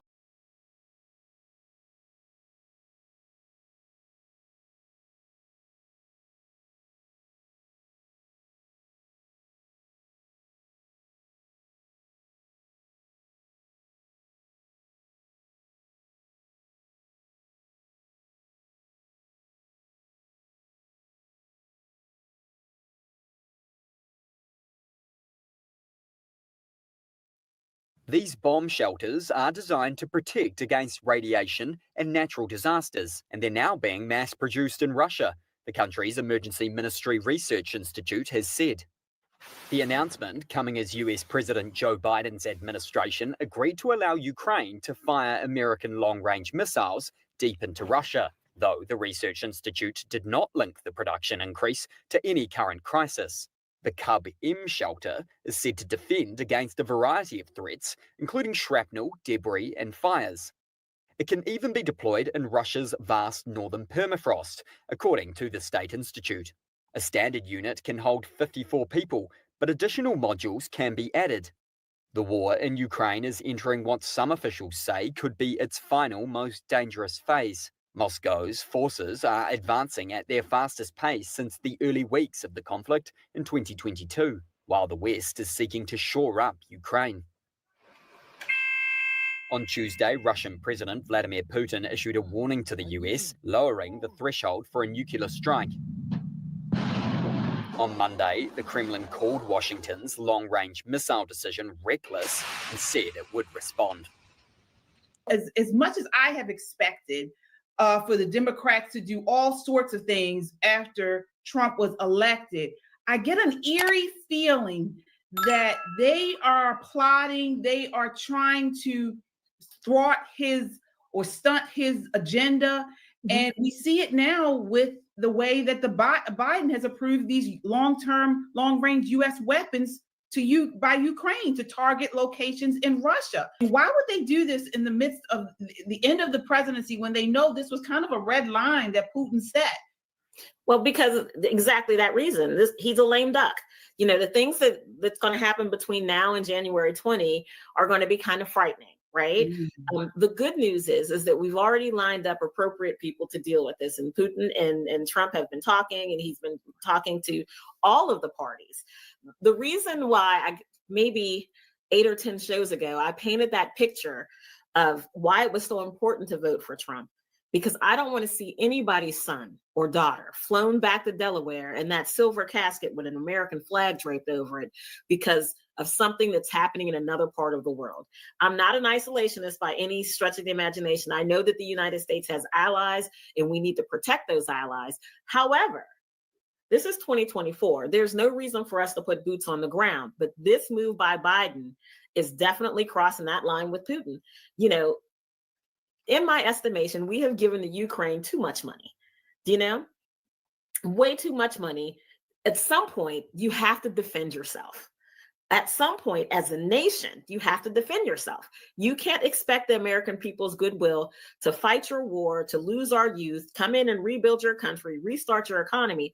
You're asking for a lot when you were a marginal ally with us at best. So we have to take a hard look at this.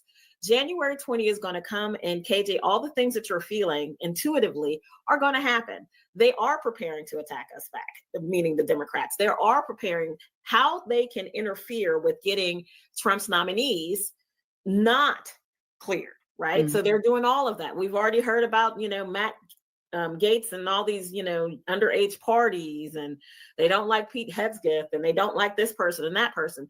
But you know what? The American people like Donald Trump. Flat out. If you were watching football on Saturday and Sunday, you saw more people doing that Trump dance. America has this new energy, this new inspiration. We're just waiting for them to stop crying long enough to catch up. Well, I think that it's in the interest of the country to have more than one viable political party. Okay. But at this point, the Democrats are going the way of the Whigs. And let them. Okay. They know that not only did he have a mandate strictly from the standpoint of the Electoral College win and the popular vote win, but also his coattails that swept in the House and the Senate. Okay. And if you look around the country, a lot of local races may not have switched party, but they did become more conservative. London Breed got kicked out in San Francisco. Pamela Price was recalled in Oakland. All right. So there's been a shift here. They don't want to recognize it. Fine. Let them go into the dustbin of history. These people are insufferable children. They're not serious. You've got Debbie Wasserman Schultz out there calling Tulsi Gabbard, a woman who is an officer in the U.S. Army, served this country as a combat medic in combat, okay? Former congresswoman, calling this woman a Russian asset. These people are filth, and the Democrat Party is in its death throes.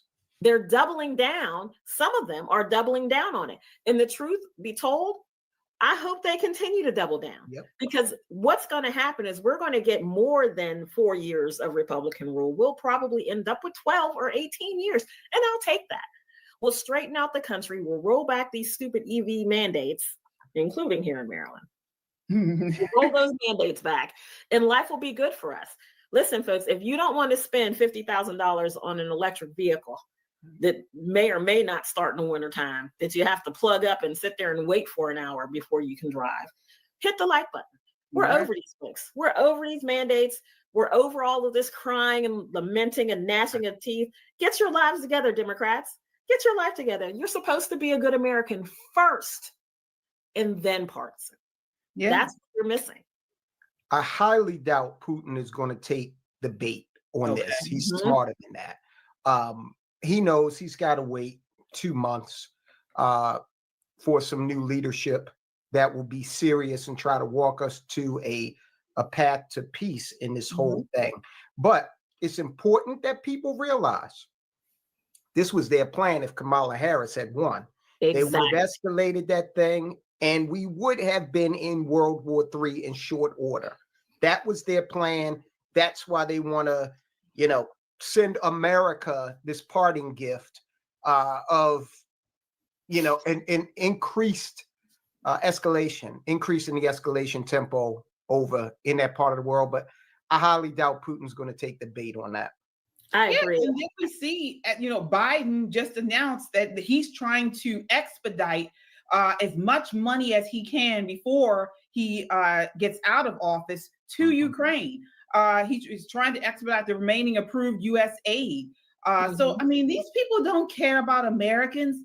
That's their number one thing, to get as many illegals here and to ship as much money out as they can to foreign places.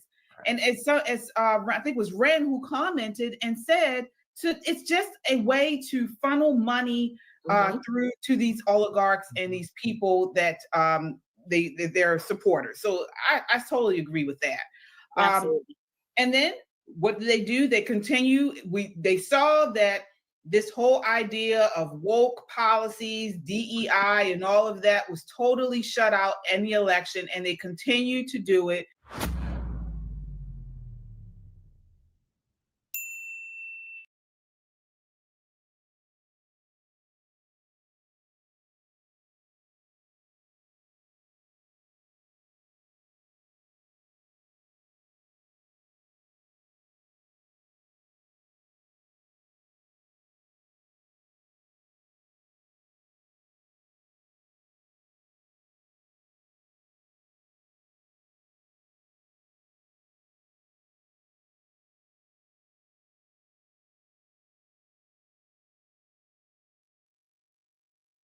Everybody come see us on tour. We'll be in Columbus, Dayton, Cleveland, Cincinnati, Lexington, Kentucky, Burbank, California, and Honolulu. Go to jimmydore.com for a link for tickets. I want to ask you, because you have dealt with these people from the inside.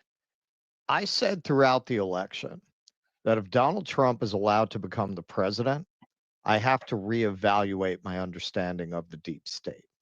Now, some have said that partly because of the influence the Pentagon and the intelligence services have on Hollywood, we have a really inflated sense of their competence.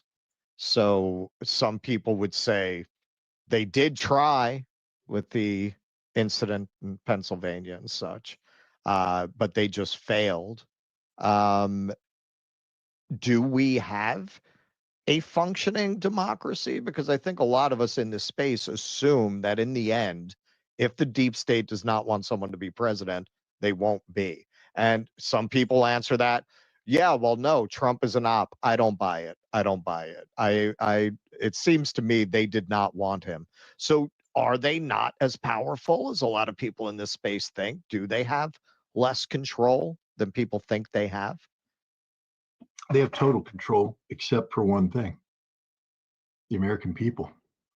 As ugly as we are as a nation, and we are pretty damn ugly, there's a whole bunch of faults out there. But the American people, we're amazing because, we believe in what we believe. Like I said, there's people out there that believe in things that I don't believe, that I don't support, but they believe in them. They believe in them with all the sincerity that they muster. And we can argue and debate, but that kernel of individualism that says, I am somebody that matters. My opinions matter. And the vehicle that empowers that opinion is the election booth. For so long, we have put people up there for office that are the same. And it seemed very difficult to believe in democracy because no matter who you voted for, you were getting the same outcome every single time. My God, America had a choice this time. Now, I told you I wasn't happy about this choice.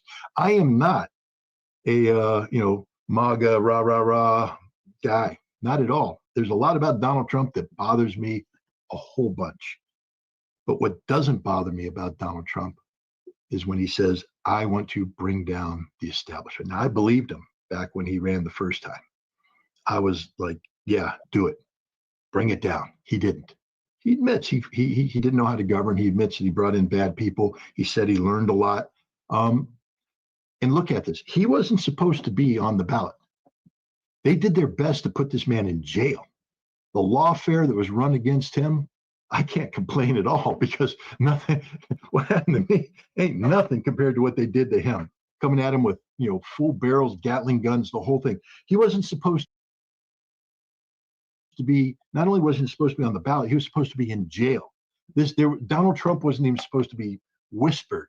And here he is, president-elect. Why? Because millions of Americans said enough is enough. And they voted for this guy. Democracy is alive and well and living. And now they have voted in a man who can put Matt Gaetz in as Attorney General and destroy the Department of Justice and the FBI. Could put in this revolutionary major, I can't pronounce his name, as Secretary of Defense, who's going to just come in and turn that place upside down. Marco Rubio, look, we know what Marco Rubio was. Marco Rubio was Adelson's widow, giving Donald Trump $100 million because Adelson's husband made Marco Rubio his pet project. They wanted him to be vice president. Trump said no. She said, you want this money? He's got to have a cabinet position. He gave him the State Department. Rubio will have no influence, no power, no nothing. Donald Trump, again, people who doubt me, Donald Trump tried to denuclearize North Korea in his first term. Everybody was against it. Mike Pompeo, Secretary of State, dead set against it. John Bolton, dead set against it. Dan Coats, Director of National Intelligence, dead set against it. The Secretary of Defense, dead set. Everybody against it. Trump did it anyways. That's how Trump operates. Marco Rubio is on the cabinet. He'll hold that position. Ask Rex Tillerson how much independent foreign policy he was able to implement as Secretary of State. And the answer is none, because Donald Trump is a top-bottom guy. Normally, I wouldn't like this. But if you want to change the way we operate around the world, if you believe that NATO is evil, as I do, Donald Trump is the man to solve this problem. If you believe the Department of Justice is the greatest criminal enterprise in America today, as I do, Donald Trump's the man that can reform it. If you believe the FBI is nothing more than a white version of the Bloods and the Crips, it's a gang with badges and guns, and it needs to be done away with, Donald Trump's the man to do it. We need a revolution, and Donald Trump's the man that can do it. The deep state did everything they could, including putting a guy on the roof to fire 5 rounds at his head to stop this from happening. And we have 2 months to go, and it's not over yet, ladies and gentlemen. If they could pull the trigger in Butler, Pennsylvania, they can pull the trigger again. But if this man can survive, the will of the people would have been manifested. Democracy is alive and well, and there's a chance that we can destroy this establishment, this deep state, this criminal enterprise that is threatening to undo everything America stands for. And Donald Trump's the guy that can do it. Again, I come down to that meme, 1 in 14 million chance, but that's one chance we didn't have with the other people. So I swear, oh, sorry, Jimmy, go ahead. So, Scott, you would disagree with that notion when people say that Donald Trump is a psyop and there's no difference and there isn't going to be any difference? Because I've had a million people who I respect, say that's the very thing, that there's going to be no difference. And I'm like, so my answer to that was always, well, if they didn't try to kill him twice, I might agree with you. They did try to kill him twice, and they did try to put him in jail for 3 years, and they did do lawfare, and they did do an FBI psyop on January 6th to criminalize him and make sure they did the same thing to Bolsonaro, and it worked. But they tried to do it to him, and it didn't.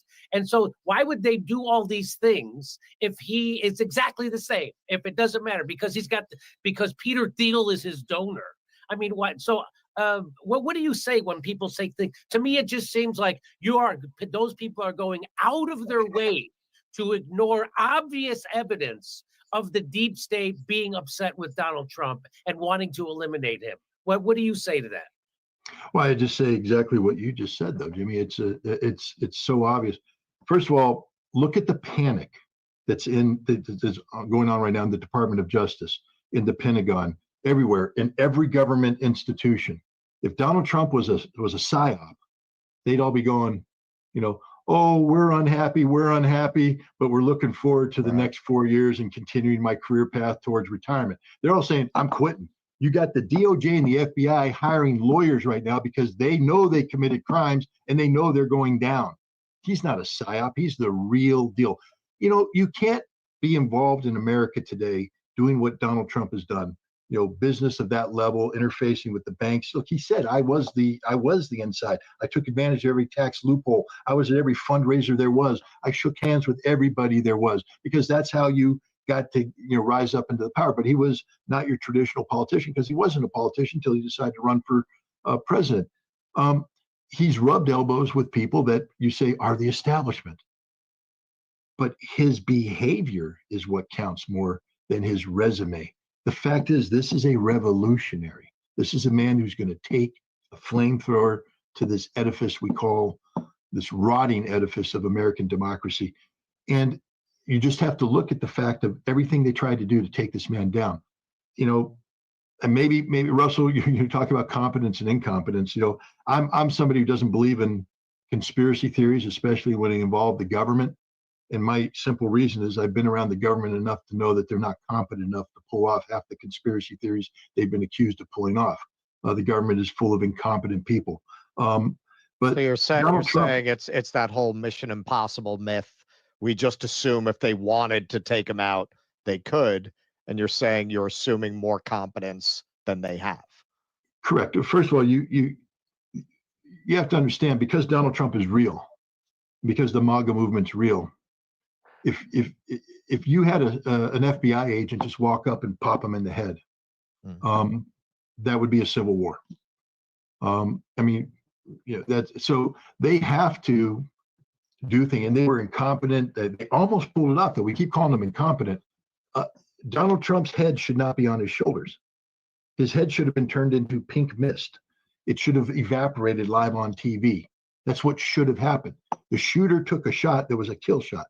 And if Donald Trump hadn't twitched, Donald Trump would be dead. And the psyop would be over. You don't kill a president-elect if it's a psyop. And so everybody's going, well, there's some, I won't use her name, but there's a lady out there that I normally respect, but she called it his ear boo-boo. I said, really? Do you want to have a high-velocity round zing by your head and just call it an ear boo-boo? You do understand that his head been in any other position besides the one that it was in, it would have pink misted. He would be dead. It ain't an ear boo-boo. It's a act of divine intervention, not because God thinks Donald Trump should be president, but whatever happened, he's alive today. It's more than an ear boo-boo. Somebody tried to kill him. And they failed not because their plan didn't work. They failed because Donald Trump twitched, an unpredictable twitch that saved his life. But he should be dead. He should be dead. Everything they've done,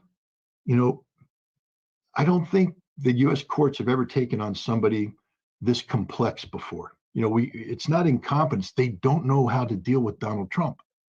And so they have the FBI go into his house. They have Jack Smith come up. But Donald Trump has lawyers. He has money.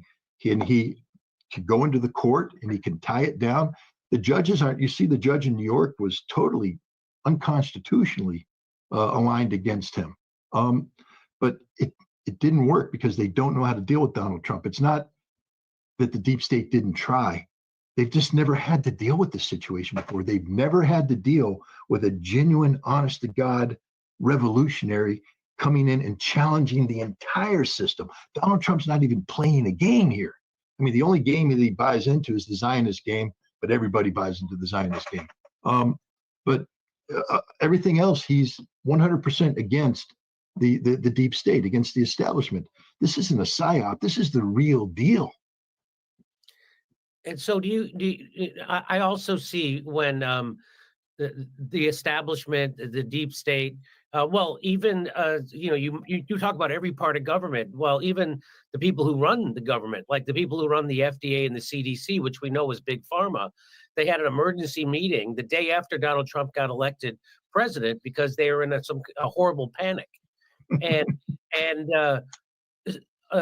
So again, it just seems to me, so, Tulsi, you have people calling her a Russian agent again. You have people saying, you have AOC going on MSNBC saying that Tulsi's pro-war, even though she's a Zionist. Again, that seems to be the one thing we can't fix.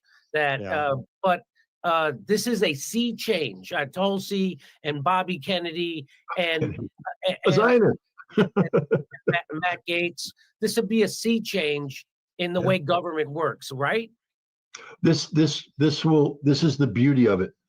This government that is fundamentally broken, this government that no matter what we do in American democracy is unchangeable. Because again, I tell the story. 2 years ago, I went to Intermediate Nuclear Forces Treaty reunion. This was a big deal back in the 1980s, the first treaty to get rid of nuclear weapons. And I was an inspector on the ground, the first inspector on the ground in the Soviet Union. I'm pretty proud of that. All of 27 years old.